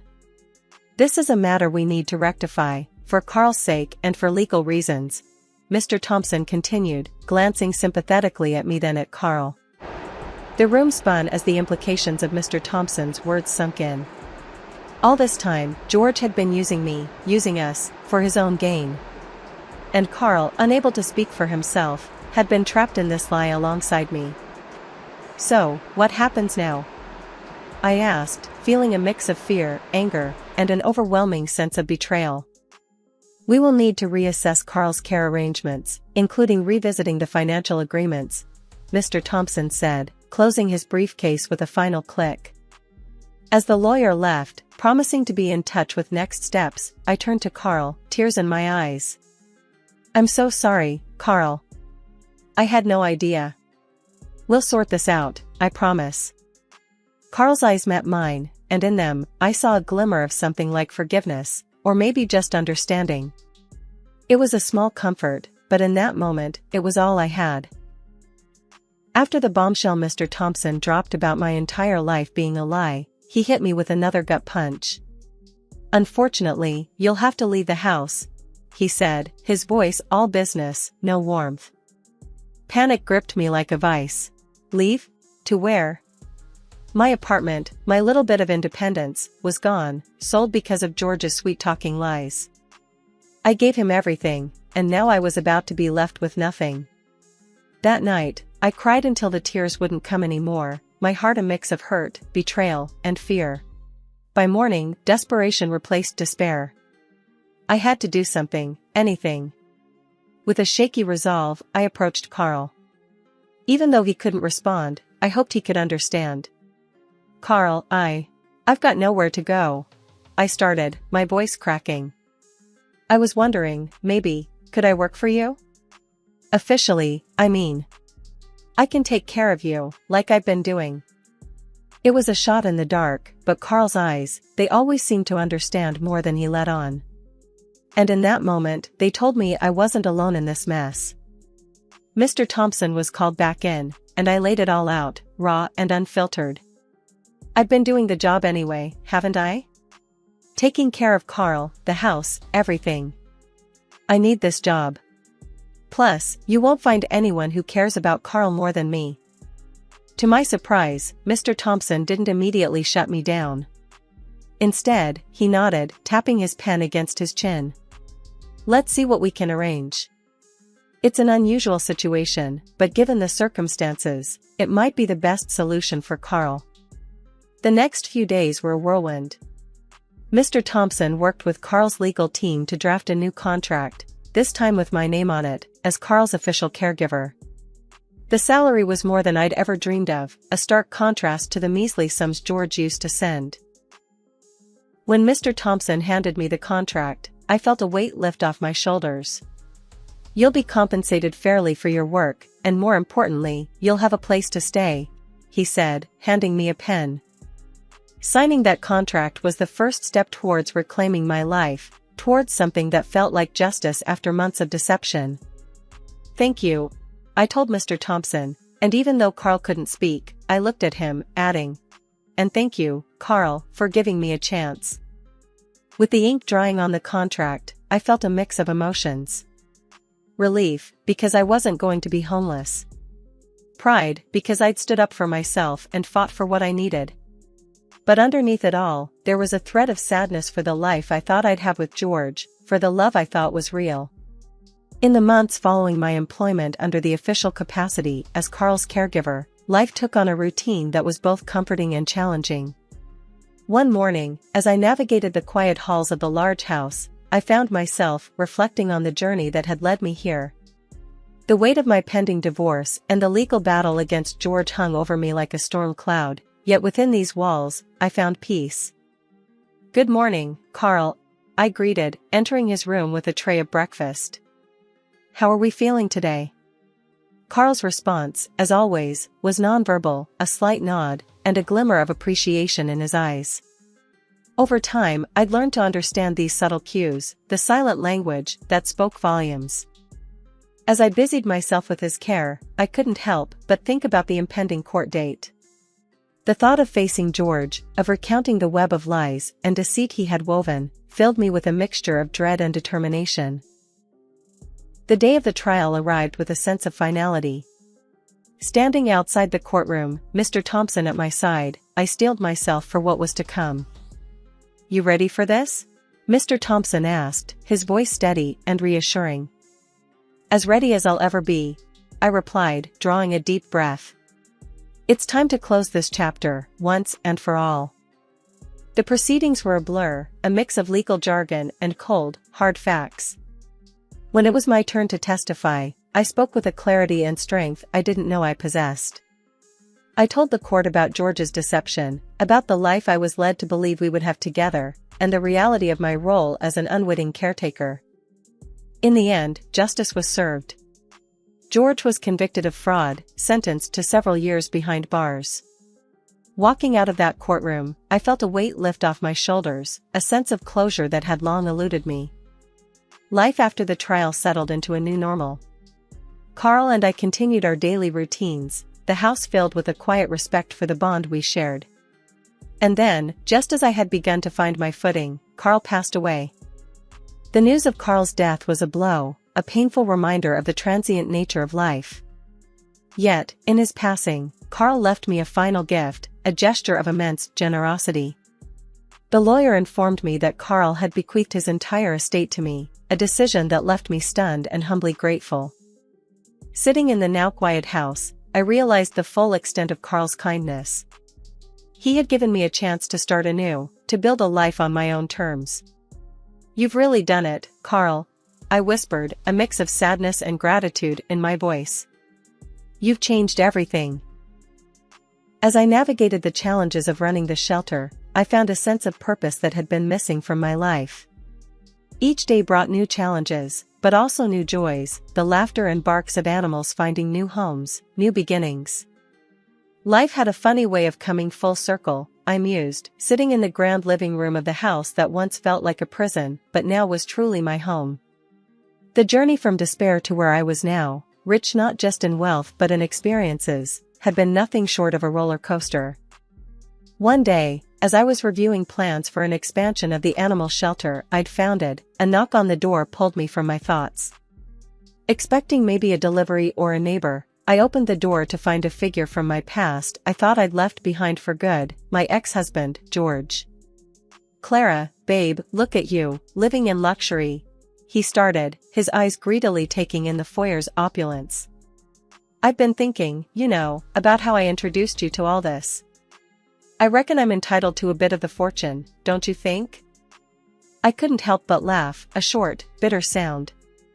"Entitled? You've got some nerve showing up here, George.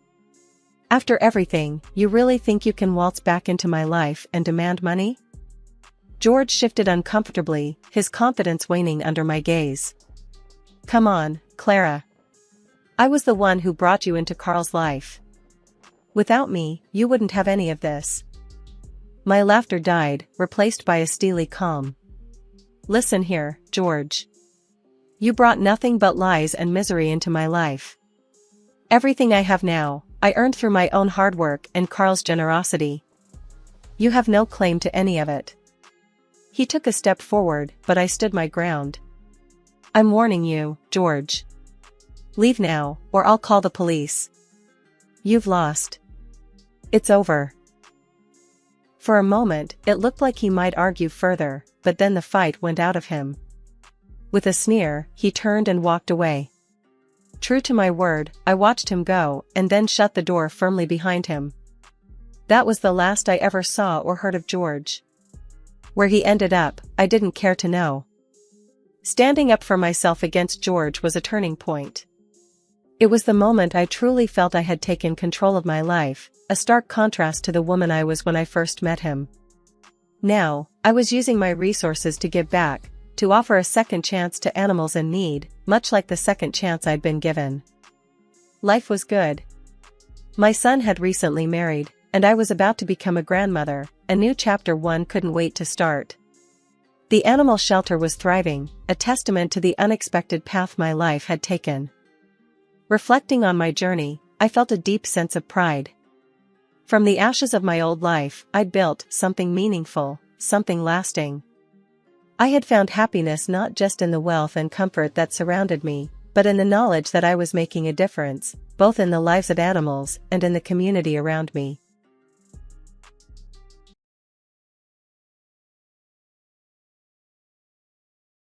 At the ripe age of 71, you'd reckon I'd settled into a quiet life, what with George constantly off rubbing elbows with the bigwigs and me, Margaret, keeping the home fires burning. Our nest, a tidy spread in a leafy suburb, was just the two of us now, save for the occasional flutter when our son, Michael, his wife, Laura, and our darling granddaughter, Emily, flew in from the city. George's gig with the governor meant he was more often out than in, leaving me to my devices, which lately meant more charity drives than I could count on both hands. Proud? You bet. Lonely? Sometimes, but you don't get to my age without learning a trick or two about keeping busy. Then came the curveball. Michael rang one evening, the excitement in his voice so thick you could slice it. "Mom, Dad, we're doing it. We're buying a farm. Can you believe it?" "A farm?" I echoed, my voice flat. This was news, all right. News that had me wondering if city life had finally addled their brains. "Yeah, it's happening. We're moving out there, starting fresh. It's going to be great for Emily," Michael explained, his words tumbling out faster than I could catch them. George, ever the rock, just nodded along, throwing an "A. That's quite the leap, son. But if you're sure, we've got your back." I kept my peace, biting my tongue hard enough to taste blood. A farm, of all things. But what was said was said. We helped them with the deposit, not without a hefty dose of skepticism on my part. Since they'd moved, my phone's been buzzing nonstop with updates. Pictures of chickens, endless fields, and Emily, always Emily, grinning ear to ear, her cheeks pink with country air. Laura sends snapshots of their latest harvest, her texts bubbling with pride. Look at what we've grown, Margaret. Can't wait for you to see it all. And George, bless him, laps it up, showing off the photos at his fancy dinners, bragging about our little farmers to anyone within earshot. Me? I'm more grounded. That's all well and good, I'd say. But photos don't plow the fields. I hadn't set foot on their farm yet. Between the charity events and keeping our own home from falling into disarray, there just hadn't been time. But that didn't stop the nightly calls. Mom, you should see the place now. It's incredible, Michael would start, his voice a mix of exhaustion and exhilaration. I'm sure it is, I'd reply, keeping it short, not wanting to dampen his spirit with my reservations. George, catching me after one such call, laid it out plain. Margaret, we should visit. See it for ourselves. It's important to Michael. I sighed, the weight of his words settling on my shoulders. All right, but I'm not sugarcoating my thoughts. If they're in over their heads, they need to hear it. Fair enough, George agreed, his hand finding mine, a silent promise of solidarity. So, we marked the calendar, a visit to the farm looming over us like a storm cloud. I couldn't shake the feeling that what awaited us was more than just fresh produce and country air. One afternoon, I started feeling a bit off. Nothing specific, just not my usual self. George noticed right away. Margaret, you're looking a bit pale. Maybe we should get you checked out, he said, his brow furrowed with worry. I brushed off his concern with a wave of my hand. It's probably just the change in weather. I'll be fine. But George wouldn't have any of it. The next thing I knew, we were sitting in the doctor's office, waiting for some answers. The doctor, a young man with a reassuring smile, told us it wasn't anything serious, but I needed to avoid being alone for long stretches and should spend more time outdoors. Fresh air and company will do you good, he advised. The timing couldn't have been worse. George was due to leave on one of his lengthy business trips. He looked at me, his mind racing for solutions. What about staying with Michael and Laura on the farm? It's peaceful, and you won't be alone. The farm. Just the thought of it made me uneasy, though I couldn't pinpoint why. I'm not sure that's a good idea, I muttered, more to myself than to George. But George, ever the problem solver, was persistent. It's perfect. Fresh air, family, and you won't be by yourself. I'll talk to Michael. I had a long heart-to-heart with Michael over the phone. It wasn't easy. Mom, are you sure about this? We'd love to have you, but we know how much you value your space and routine, he said, sounding hesitant.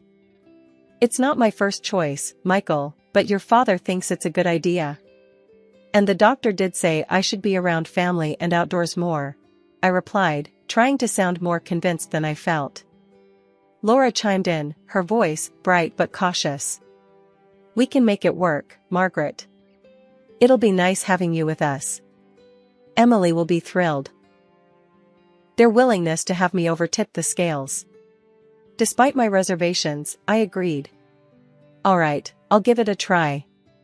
But let's make one thing clear, I'm not there to be waited on hand and foot. I'll help out where I can. Packing my bags felt strange, like I was heading off to an uncertain adventure rather than my son's home. George drove me to the farm, trying to keep the mood light. You'll see, it'll be good for you. And before you know it, I'll be back, and we'll laugh about how worried we were.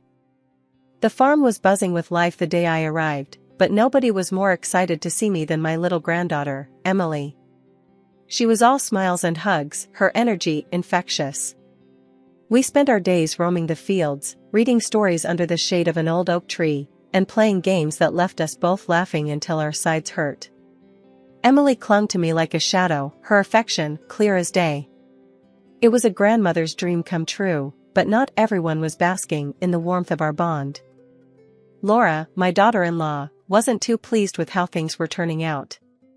It was like a cloud had settled over the house, and you could cut the tension with a knife. Every time Emily chose to spend time with me over helping her mom with chores, Laura's frown deepened, her displeasure barely concealed. Feeling the strain, I figured I'd lend a hand around the house, hoping to ease some of the tension. "Laura, let me help you with dinner tonight," I offered one afternoon, trying to bridge the gap between us. Laura looked at me, her expression a mix of surprise and something else I couldn't quite place. "Sure, if you think you can handle it. Just don't mess up my kitchen," she replied, her tone laced with a hint of sarcasm. I brushed off her comment and got to work, doing my best to prepare a meal that would bring some semblance of peace to the household. I even took to tidying up around the house, hoping my efforts would lighten her load and, in turn, her mood. But it seemed my attempts were met with more mockery than appreciation. "Wow, look at you, playing the domestic goddess. What's next, gonna take over the farm chores too?" Laura joked one evening as I set the table, her laughter not quite reaching her eyes. I forced a smile, choosing to keep the peace. "Just trying to help out where I can, Laura. No need for any jabs." Her smile faltered, and for a moment, I thought I saw a flicker of guilt. "Yeah, well, just don't overdo it. Wouldn't want you wearing yourself out," she said, her voice with a coolness that left me feeling more like an outsider than part of the family. Despite the chill in the air, Emily remained my sunshine, her love unwavering. But it was clear that my presence had stirred up more than just familial joy. The dynamics in the house had shifted, and I found myself treading a fine line between helping out and stepping on toes. It was a delicate dance, one I wasn't sure I knew the steps to. As the days passed, the balance I sought remained elusive, the warmth of my granddaughter's love overshadowed by the growing coldness from Laura. It was a situation I had hoped to avoid, but there I was, caught in the middle of familial love and rivalry, wondering if my attempt to smooth things over was doing more harm than good. The afternoon sun cast long shadows across the farm as I sat quietly on the porch, lost in thought. My days here, initially filled with the simple joys of spending time with Emily, had taken an unexpected turn. Laura approached, her footsteps firm and purposeful. I braced myself for what I sensed was more than a casual conversation. "Margaret, we need to talk," Laura began, her tone firm, leaving no room for the usual pleasantries. She took a seat opposite me, her posture rigid. "Of course, Laura. What's on your mind?" I asked, trying to keep my voice even, despite the tension. "It's about the work around here, and your contribution," she said, her eyes not quite meeting mine. "You've been great with Emily, and we appreciate that, but there's a lot more to be done. This isn't a holiday. We're running a farm here." I felt a pang of hurt. "I understand that, Laura. I've been trying to help out as much as I can. You know I haven't been feeling well," I replied, my voice tinged with a mix of frustration and disappointment. Laura's response was swift and sharp. "Feeling unwell? We all have our burdens, Margaret. But we still need to do our part. It's not fair to the rest of us if you're not contributing." Her words stung, and I struggled to find a response. Before I could gather my thoughts, Michael joined us, his expression serious. "Mom, Laura's right. We're all stretched thin as it is. We were hoping you'd understand the situation and help out more," Michael added, siding with Laura. I looked from Laura to Michael, feeling a deep sense of betrayal. I thought I was helping by taking care of Emily and assisting where I could. "I didn't realize my efforts were seen as insufficient," I said, my voice barely above a whisper. The conversation took an even more disheartening turn when Laura mentioned money. "Look, Margaret, the reality is that hosting an extra person costs money. We hadn't planned for this, and frankly, we need you to contribute financially for your stay here." I was dumbfounded. Contribute financially? I came here to be with family, not to be charged for my visit. I don't have any money with me. George handles our finances, I explained, feeling a mix of anger and disbelief.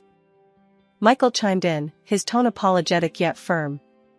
We're not trying to be harsh, Mom, but the farm isn't doing as well as we'd hoped. We're just asking for a little help to cover the extra expenses. It's only fair. The word fair echoed in my mind. Fair? Was it fair to ask me, still not fully recovered and invited as family, to pay for my presence? Seeing my hesitation, Laura offered a cold compromise. If money is an issue, there are plenty of chores that need doing. You can earn your keep that way. It's only fair, considering. The conversation left me reeling. My son and daughter-in-law's demands felt like a slap in the face, a harsh reminder that my place in this family was not as secure as I had thought. After Laura laid her demands on me, I stood there, feeling a mix of disbelief and anger boiling inside. I can't believe what I'm hearing, I said, my voice trembling not just from age, but from pure outrage. I came here to be with family, not to be extorted. I'm leaving, first thing tomorrow. Laura's reaction was swift and cold, her laugh sharp enough to cut through the tense air. Leaving, are you? And let the whole world know how the governor's right-hand man's family is falling apart. How his wife can't even stand to be with her own son and granddaughter. That should make for a juicy story, don't you think? Her words hit me like a slap. This wasn't just a disagreement, it was outright blackmail. You wouldn't dare, I gasped, the threat hanging heavy between us. Oh, but I would. Think about it, Margaret. Your precious reputation and George's, all dragged through the mud. Is that what you want? Laura's eyes were alight with a dangerous mix of determination and anger.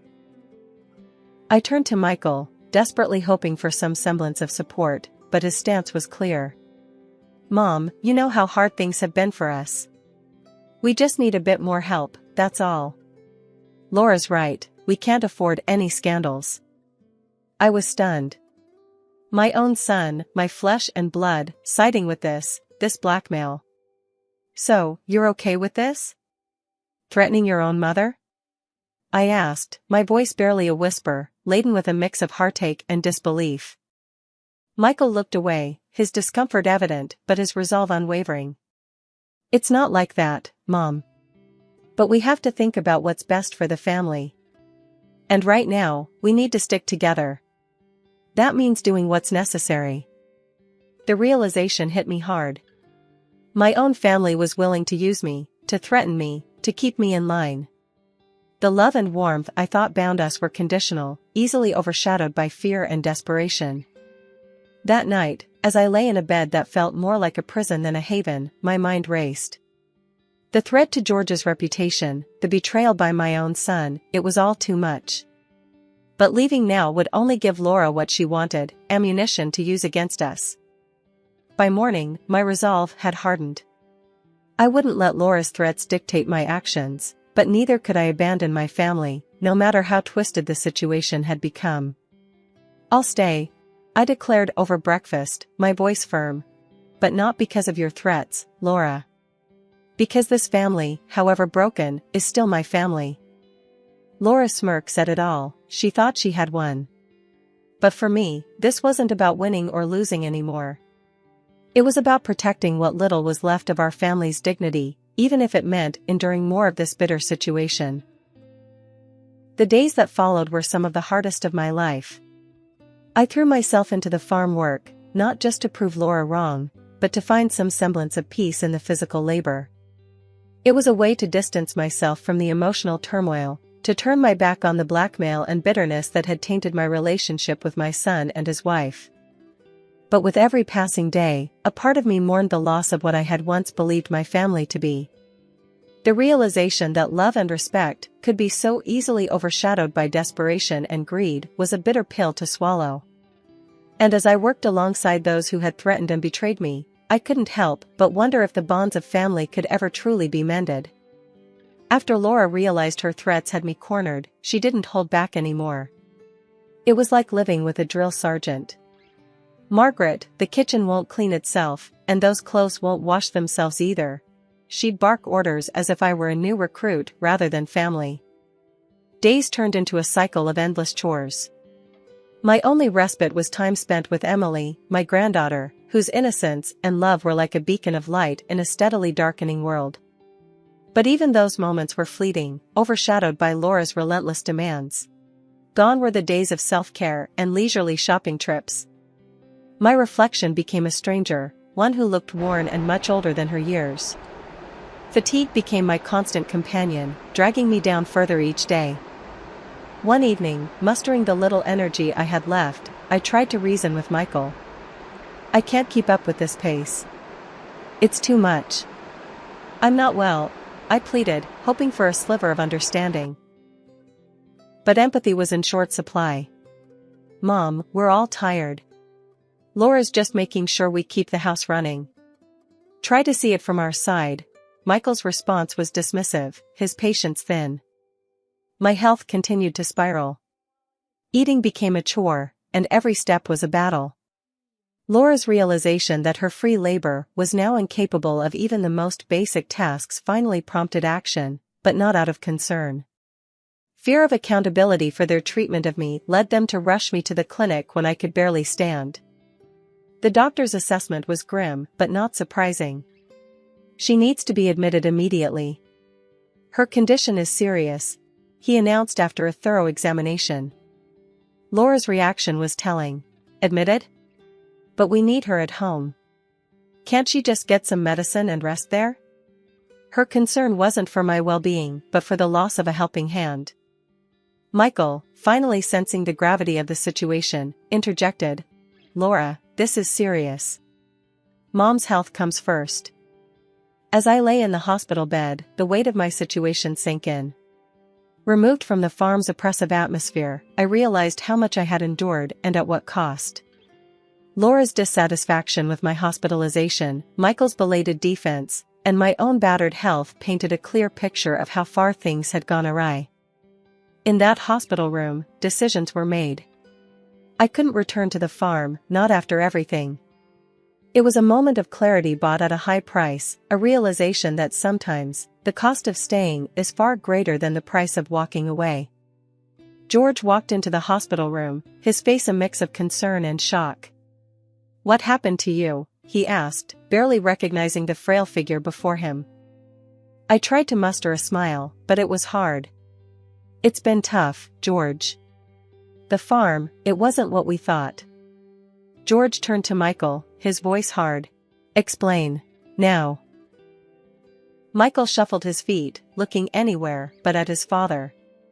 Dad, we were struggling. The farm's a mess. We thought Mom could help, but we didn't force her, I swear. George's gaze then fell on Laura, who had been standing quietly by the door, her daughter in tow. The look in his eyes was enough to send her scurrying out of the room, murmuring something about needing to check on something. Turning back to Michael, George's anger was palpable. Not force her? She's in the hospital, Michael. And I hear you've been asking her for money on top of everything? Michael's voice trembled. Dad, we just thought since Mom was staying with us, she could help out a bit more, financially. George cut him off. Help out? I've been sending money to cover her expenses, and then some. Over $5,000, Michael. Where did that money go? I was stunned. You did? George, I had no idea. George's face softened as he looked at me. Of course, I did. I wanted to make sure you were taken care of. He then faced Michael again, his decision clear. I'm cutting off the financial support. And I want a refund for the money I sent. This was a mistake. Michael looked like he wanted to argue, but one look at his father's face, and he knew it was futile. I understand, Dad. George turned back to me, taking my hands gently in his. I'm so sorry, love. This was my idea, thinking it would be good for you. I didn't know it would turn out like this. I could see the pain in his eyes, the guilt he felt for putting me in this situation. It's not your fault, George. You couldn't have known. He leaned down, kissing my hands, a gesture of love and apology. We'll get you out of here soon. Back home, where you belong. His words, his actions, they meant the world to me. Despite everything, George's love was unwavering. "I love you, George. We'll get through this. Together." As George and I talked about the future, about going home and leaving the farm behind, I realized that this ordeal had brought us even closer. The hardship had been a test, one that we were passing together. My heart was full, knowing that no matter what, George stood by me, just as I would always stand by him. Recovery was neither swift nor easy, but day by day, I felt my strength returning. The ordeal at the farm, with its trials and tribulations, gradually receded into the background, becoming a distant, albeit painful, memory. Home never felt so welcoming, its familiar walls a sanctuary from the storm I had weathered. It was during one of these quiet mornings, the sunlight streaming through the window, that Michael came to visit. The tension between us was palpable, a silent testament to the rift that had formed. "Mom, I don't even know where to start," Michael began, breaking the silence with a voice heavy with remorse. "Start with the truth, Michael. It's a good place as any," I replied, setting my cup down, bracing myself for what was to come. He sighed, a deep, soulful sound that spoke volumes. "The farm, it's gone. We sold it, but even that wasn't enough to cover the debts. And Laura, she left. Said she couldn't handle it, the poverty, the struggles. She left Emily and me." The news of the farm didn't surprise me, but Laura's departure did. Despite everything, I hadn't expected her to abandon her family. "And Emily?" I asked, my heart aching for my granddaughter. "She's with me. I got a job, a good one, at a trading company. We're getting by, Mom. It's not easy, but we're managing," he explained, and for the first time in a long while, I saw the old Michael in him. "Michael, I won't pretend to understand all your choices, but know this, Emily will always have a home with me. And you, we have a lot to work through." "Now I can't forgive you," I said. He nodded, relief and gratitude mingling in his expression. "Thank you, Mom. That means more than you know." One day, out of the blue, Laura called. "I need money to come and see Emily. You can spare some, can't you?" Her voice, once so commanding, now carried a hint of desperation. The audacity of her request took me aback. "You think you can just walk back into her life after abandoning her?" "No, Laura. Emily doesn't need a mother like you." That was the last I heard from her. As for me, life has settled into a comfortable pace. My days are filled with little joys and the company of those I love. Emily's visits are the highlight of my weeks, her laughter a constant reminder of the resilience of the human spirit. Despite the trials, I've found contentment. The path wasn't easy, and the scars remain, but looking at Emily, I'm reminded of the hope that tomorrow holds. Forgiveness for Michael is a bridge yet to be crossed, but with time, perhaps we'll get there. For now, I cherish the peace and satisfaction of a life rebuilt, a testament to the enduring strength we possess within.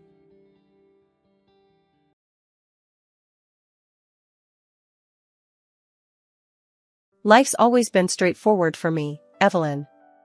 At 68, after losing George, my world shrunk to the cozy corners of the house he built and my job at the local store. But it ain't all gloom. My son, Daniel, is my beacon of pride. Working his way up in a big-shot investment firm, he's done well for himself, better than I could have dreamed. Then came Sophia, Daniel's shiny new wife. Picture perfect, she was everything society stamps with a seal of approval: beauty, brains, and a background dripping with privilege. I was thrilled, to be honest. Daniel seemed happy, and that's all that mattered to me. One lazy Sunday, Daniel brought her over for dinner, a sort of informal welcome to the family. I had spent the better part of the day fussing over the roast and setting the table just right, wanting everything to be perfect. "Mom, this is Sophia." Daniel introduced us, his arm around her like she was a prize he'd won. "Nice to finally meet you, Mrs. Evans," Sophia said, her voice smooth as silk, but somehow lacking warmth. She handed me a bouquet of flowers, expensive-looking ones, not the kind you pick up from the corner store. "Please, call me Evelyn." "And those are lovely, thank you," I said, putting them in water. I wanted to find some common ground, make her feel at home. Dinner was a dance of awkward silences and forced conversations. Daniel tried to bridge the gap, bless his heart, talking about work, the house, anything to keep the chatter going. "So, Sophia, Daniel tells me you're quite the traveler. Been anywhere exciting recently?" I asked, trying to sound as interested as I could. "Oh, you know, the usual spots. Paris, Milan, Tokyo. It's all pretty standard, really," she replied, a hint of boredom in her voice as if she'd done it all 100 times over. I chuckled, a bit too loudly. "The farthest I've traveled is the state fair. Can't say I've had the pleasure of seeing much beyond our little town here." Sophia gave me a look, one of those "oh, you poor thing" glances, and I felt a pinch in my heart. Daniel noticed, jumping in with a change of topic. "Mom's the best saleswoman the store's ever seen, though. She could sell ice to an Eskimo," he said, trying to lighten the mood. Sophia smiled, but it didn't reach her eyes. "That's quaint. Must be a real skill," she said, her tone suggesting anything but admiration. The evening dragged on, with me trying to crack through Sophia's polished exterior and her giving nothing away. It was like talking to a wall, a very pretty wall, but cold and unyielding nonetheless. After they left, Daniel lingered for a moment. "Thanks for dinner, Mom. I know Sophia can be a bit, you know, but she means well," he said, looking a bit embarrassed. "I know, dear.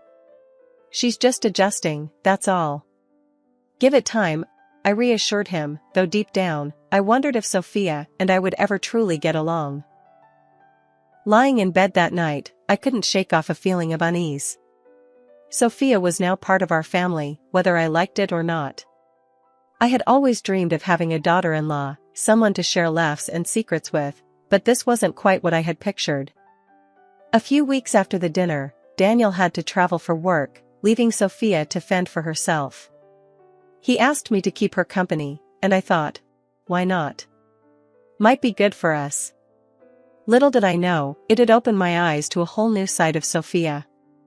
I invited her over for tea, thinking it'd be nice to chat without Daniel around, maybe get to know each other better. She arrived looking like she stepped out of a fashion magazine, while there I was, in my usual sweater and jeans combo. "Thanks for having me over, Evelyn," she said, her voice lacking the warmth I hoped for. "Of course, dear. I thought it'd be nice to spend some time together, just us girls," I replied, pouring her a cup of tea. We sat in the living room, surrounded by the knickknacks and photos that made up my life story. I started talking about Daniel, thinking it'd be something we both cared about. You know, Daniel was always such a curious child. Always asking questions, wanting to know how things worked, I said, chuckling at the memories. Sophia sipped her tea, her face blank. I suppose that's interesting. But really, I don't see the point in dwelling on the past. It's not like it changes anything," she replied, her tone sharp. I was taken aback, but tried not to show it. "Well, I just thought it's nice to remember where we come from, helps us appreciate what we have now." She rolled her eyes, setting her cup down with a little too much force. "Look, Evelyn, I get that you're trying to bond or whatever, but honestly, I don't see the value in these old stories. I mean, considering your background, I'm surprised Daniel turned out as well as he did." Her words felt like a slap in the face. I struggled to maintain my composure, not wanting to stoop to her level. "And what's that supposed to mean, Sophia?" I asked, my voice steady, despite the anger boiling inside. She shrugged, a smug look on her face. "Nothing really. It's just, you know, you're from a different world than us. Daniel's done well for himself, despite his humble beginnings." The room grew tense, the air thick with unspoken words and brewing conflict. I wanted to scream, to tell her off, but I bit my tongue. Daniel didn't need us at each other's throats. Sophia, I've always wanted what's best for Daniel. I've supported him every step of the way, and I'll continue to do so. I don't appreciate your insinuations, I said, my voice calm but firm. She laughed, a cold, harsh sound. Oh, please. Spare me the self-righteous act. It's clear you're just clinging to Daniel because you've got nothing else. It's pathetic, really. I stood up, my hands trembling with rage. I think it's best if you leave now. We clearly have nothing more to discuss. Sophia stood, smoothing her dress with an air of indifference. Fine by me. This was a waste of time anyway. Just remember, Evelyn, Daniel's mine now. You'd do well to keep your distance. She walked out, leaving me standing there, seething yet heartbroken. How could my son be married to someone so cruel? I worried about him, about what this meant for our family. But I knew one thing for sure, Sophia had shown her true colors, and I couldn't just ignore it. After that tea disaster, things between me and Sophia went from chilly to outright frosty. Daniel was stuck in the middle, bless him, trying to play peacemaker in a war he didn't start. The real storm brewed the day Daniel decided to help me out with a bit of money for some repairs around the house. The old roof was leaking like a sieve, and I mentioned it offhand during one of his visits. Don't worry, Mom. I'll sort it out, Daniel had said, always the problem solver. He left a check on the kitchen table before he left, a gesture that warmed my heart but lit a fuse somewhere else. A couple of days later, Sophia cornered me at a family gathering, her eyes shooting daggers. Evelyn, a word? She hissed, pulling me aside with a grip that meant business. What's on your mind, Sophia? I asked, already bracing for the blow. I found out about the check Daniel gave you. Don't you think it's a bit tacky, taking money from your son? Especially when he's got his own family to think about now. She spat the words out like they were poison. I was taken aback, not just by her nerve but by the accusation itself. Listen here, Sophia. Daniel offered. I didn't ask for a dime. He's my son, and if he wants to help, that's his choice. Sophia scoffed. Oh, please. You've got him wrapped around your finger, don't you? It's pathetic, really. You milking him for every penny. The words stung, but I stood my ground. It ain't like that, and deep down, you know it. But if you're so concerned, maybe you should talk to Daniel about it. He's a grown man. He makes his own decisions. Her face twisted into a sneer. Oh, I will. And I'll make sure he sees this for what it is. You're nothing but a leech, Evelyn. And I won't stand by and watch you bleed my husband dry. I was about to give her a piece of my mind, but then I saw Daniel, looking at us from across the room, a puzzled frown on his face. I didn't want to make a scene, not there, not in front of everyone. Whatever you say, Sophia. But remember, family is family. And Daniel is my son before he's your husband. Don't you forget that, I said quietly, turning away from her smug face. Months had rolled by, each day stretching longer than the last as I tried my best to steer clear of Sophia. It wasn't out of fear, mind you, but more of a peacekeeping mission on my behalf. Then, out of the blue, Daniel and his wife decided to grace my humble abode with their presence. Sophia's mood was as stormy as a winter sky, her face set in a scowl that would sour milk. Daniel, ever the beacon of positivity, seemed oblivious to the dark clouds hovering over us. Hey, Mom. I'm planning a big birthday bash at our place next Saturday. You've got to be there. It just won't be the same without you, he announced, his usual enthusiasm undimmed by Sophia's glower. As they were about to leave, Sophia lagged behind, ensuring her next words were for my ears alone. You know, Evelyn, it really wouldn't matter if you skipped my party. Nobody would miss you.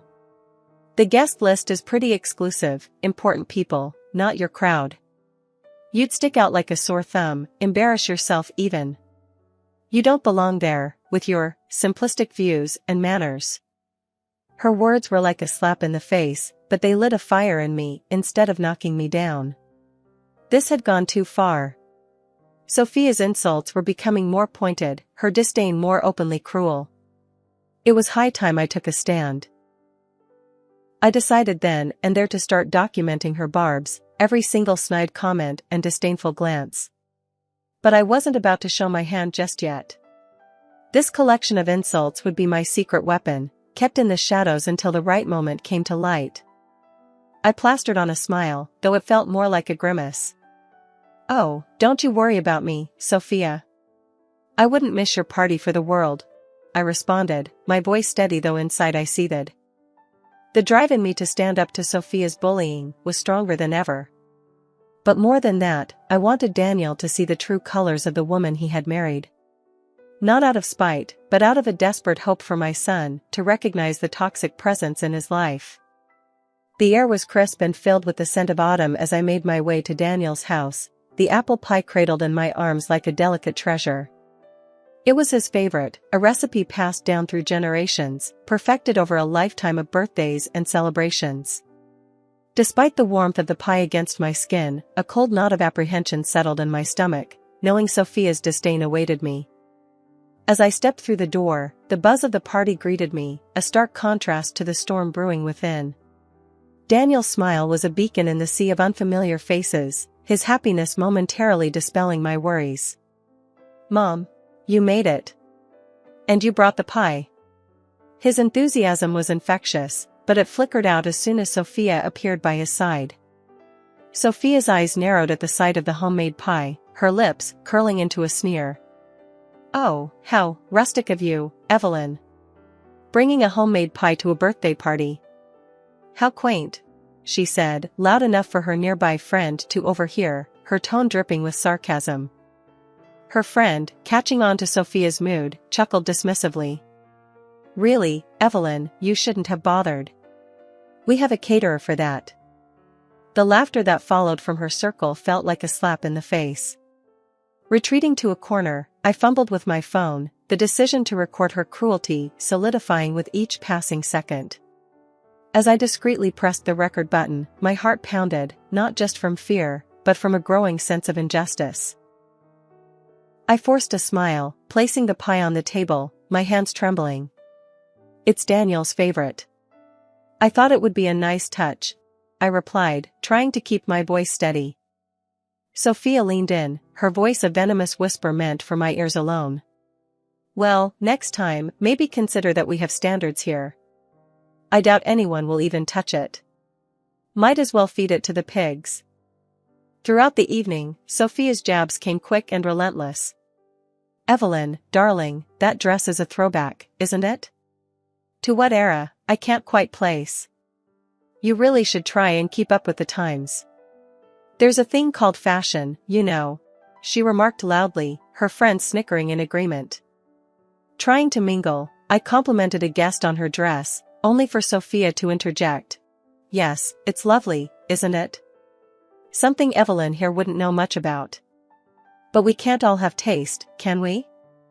The night dragged on, each minute stretching into eternity.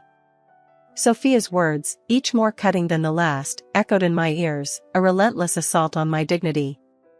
"Honestly, Evelyn, it's a miracle Daniel turned out so well, coming from, well, you know. But I suppose we all have our crosses to bear," she said, a mocking sympathy in her eyes. As I prepared to leave, my spirit battered but not broken, Sophia delivered her parting shot. "Evelyn, really, it's been enlightening having you here. But perhaps next time, consider if you really fit in with our crowd. It's important to know your place, after all." The drive home was a blur, tears streaming down my face, not just from the hurt but from a deep-seated anger at the injustice of it all. My phone lay beside me, a silent witness to Sophia's true nature, every harsh word and mocking laugh captured within its memory. The Thanksgiving dinner was more than a feast, it was my battleground, the stage for a revelation that had simmered beneath the surface for too long. The house was filled with the aroma of roasted turkey and the chatter of arriving guests, a mask for the tension that knotted my stomach. As the evening unfolded, Sophia maintained her polished facade, exchanging pleasantries with the guests, her laughter a little too bright, her smiles a tad too strained.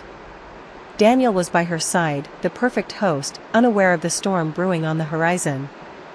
Once everyone had settled, plates heaped with food, the moment I had been dreading and anticipating in equal measure arrived. Clearing my throat, I stood, glass in hand, the room gradually falling silent in expectation of a toast. I want to thank everyone for being here today. I began, my voice steady, despite the tremors that shook my hands. Thanksgiving is a time for gratitude, for family, and for reflection on the blessings we have. Sophia's gaze was fixed on me, a smirk playing at the corner of her lips, as if challenging me to step out of the line she had drawn in the sand.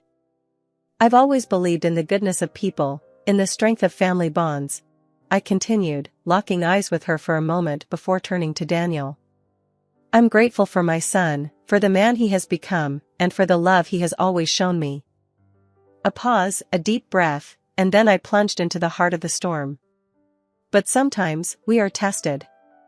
Not just by the circumstances of life, but by the people who enter our lives. We learn that not everyone shares the same values of kindness, respect, and humility. Murmurs filled the room, curious glances exchanged. Sophia's face had drained of color, her eyes darting nervously. It has come to my attention, I pressed on, that not everyone thinks I belong in this family. That my ways are too simple, my dress too outdated, and my presence an embarrassment. A collective gasp rose from the table, eyes now wide, fixed on Sophia, who looked as if she wished the ground would swallow her whole. I've always believed in facing things head-on, in honesty and integrity. So, it pains me to share this, I said, my voice quivering with emotion as I reached into my pocket, pulling out my phone. I've recorded some of these sentiments. Not out of malice, but out of a need for truth. With a trembling finger, I played the clips, Sophia's voice, unmistakably clear, spewing venom and disdain. The room was deathly silent, the only sound Sophia's voice echoing her true feelings, her insults, her lack of respect for me, for the family traditions, and for the values I held dear. As the recording stopped, I looked around at the shocked faces, then at Daniel, whose expression was a mix of horror and disbelief. Sophia was on her feet now, her chair pushed back with a clatter, her face a mask of fury and humiliation. This is what I've faced, I said softly, the room hanging on my every word. I don't seek vengeance, only understanding, and perhaps, a bit of empathy. Sophia fled the room, her departure a silent admission of guilt, leaving a wake of stunned silence. The guests, once jovial and engaged in light-hearted banter, now looked on with a mix of horror and disappointment. Sophia's parents, particularly, seemed crushed under the weight of their daughter's actions, their faces etched with deep shame. I can't believe what we've just heard, Sophia's father said, his voice barely above a whisper, his eyes wet with unshed tears. We're so sorry, Evelyn. We had no idea our daughter could be so cruel. Her mother added, her own voice choked with emotion. This isn't the girl we raised. To be so hypocritical, so petty, we're deeply ashamed. Please forgive us. Daniel, my son, his face a mask of pain and regret, approached me slowly. Mom, I don't know what to say. I'm so sorry. I should have seen this. I should have done something sooner. His voice cracked, betraying his inner turmoil. He continued, a determined edge to his voice. I won't chase after her. She needs time to think about her actions. And believe me, we're going to have a very serious talk about our future. This isn't what I signed up for. Standing there, amidst the aftermath of truth laid bare, I felt a wave of calm wash over me. It was a strange feeling, knowing that standing up for myself, exposing the bitterness and cruelty for all to see, had led to this moment of vindication. I've always believed that you reap what you sow, I said, my voice stronger than I felt. Evil can't go unpunished. And today was about setting things right. The room, once filled with the sounds of celebration, was now heavy with reflection and the somber realization of the hurt that had been caused. But amidst the discomfort and the apologies, there was a sense of closure, of wrongs being acknowledged, and the faintest glimmer of hope for healing and forgiveness. Daniel nodded, a silent promise in his eyes that things would change. And as the guests began to murmur amongst themselves, a consensus was reached. Today had been a revelation, a turning point. 2 months had trickled by since the echoes of Thanksgiving had faded into a tense silence between us all. The chill of winter had set in, bringing with it a sense of reflection and, for me, a sliver of peace in the solitude of my home. That peace was shattered one morning by the shrill ring of the phone, breaking the quiet like a siren's call. On the other end was Sophia, her voice tinged with a desperation I hadn't heard from her before. "Evelyn, I'm at my wit's end here," she blurted out, skipping the pleasantries as if our last conversation hadn't ended with cold finality. "Daniel's shut me out completely. He's talking about getting a divorce, and he won't listen to anything I say. You have to help me talk to him." Her words, demanding and sharp, sparked a fire in me, a mix of indignation and disbelief. How could she, after everything, still see me as a pawn in her game? "Sophia," I replied, my voice firm, "why on earth would you think I'd intervene on your behalf? After the way you've treated not just me, but Daniel as well?" There was a pause, a hitch in her breath. "Because you're his mother," she said, as if that explained everything. "Surely you don't want to see your son go through a divorce. You can convince him to give this another shot." The audacity of her request left me momentarily speechless. To think she still believed she could manipulate the situation to her favor showed how little she understood about family, about respect. "Listen, Sophia," I began, my patience wearing thin. "My son's happiness is my only concern here. And it's become painfully clear that being with you isn't what's best for him." Her voice cracked, a blend of anger and sorrow. "But we can fix this, can't we? I mean, everyone makes mistakes. I need a chance to make things right." The plea, had it come from a place of genuine introspection, might have tugged at my heartstrings. But Sophia's track record spoke volumes. "Mistakes can be forgiven, Sophia, but only when there's true remorse and a willingness to change. Actions speak louder than words, and yours have caused nothing but pain and turmoil." "You're just going to let your son get divorced? Just like that?" Her voice was rising, a mix of incredulity and accusation. "Daniel is a grown man, and he's made his decision. He's thought long and hard about this. And if he believes that divorcing you is the path to his peace and happiness, then I support him fully. This isn't about what I'm letting him do. It's about respecting his choices as an adult." There was silence on the line, heavy and uncomfortable. Finally, she spoke again, softer this time, defeated. "I just thought. I hoped you'd see my side. That you'd want to save our marriage. My son's well-being is my priority, Sophia. It's time you start reflecting on your actions and their consequences. Maybe then, you'll start to understand why things have come to this point." The call ended shortly after, a quiet click echoing the finality of our conversation. In the weeks that followed, Daniel moved forward with the divorce proceedings. It was a period marked by quiet contemplation and, for Daniel, a reclamation of his sense of self, away from the tumultuous marriage that had weighed him down. As for me, watching my son navigate this painful chapter was heart-wrenching, but in his resilience, I found a strength I didn't know we had. We talked more openly than ever before, about life, love, and the importance of respect and honesty in all relationships.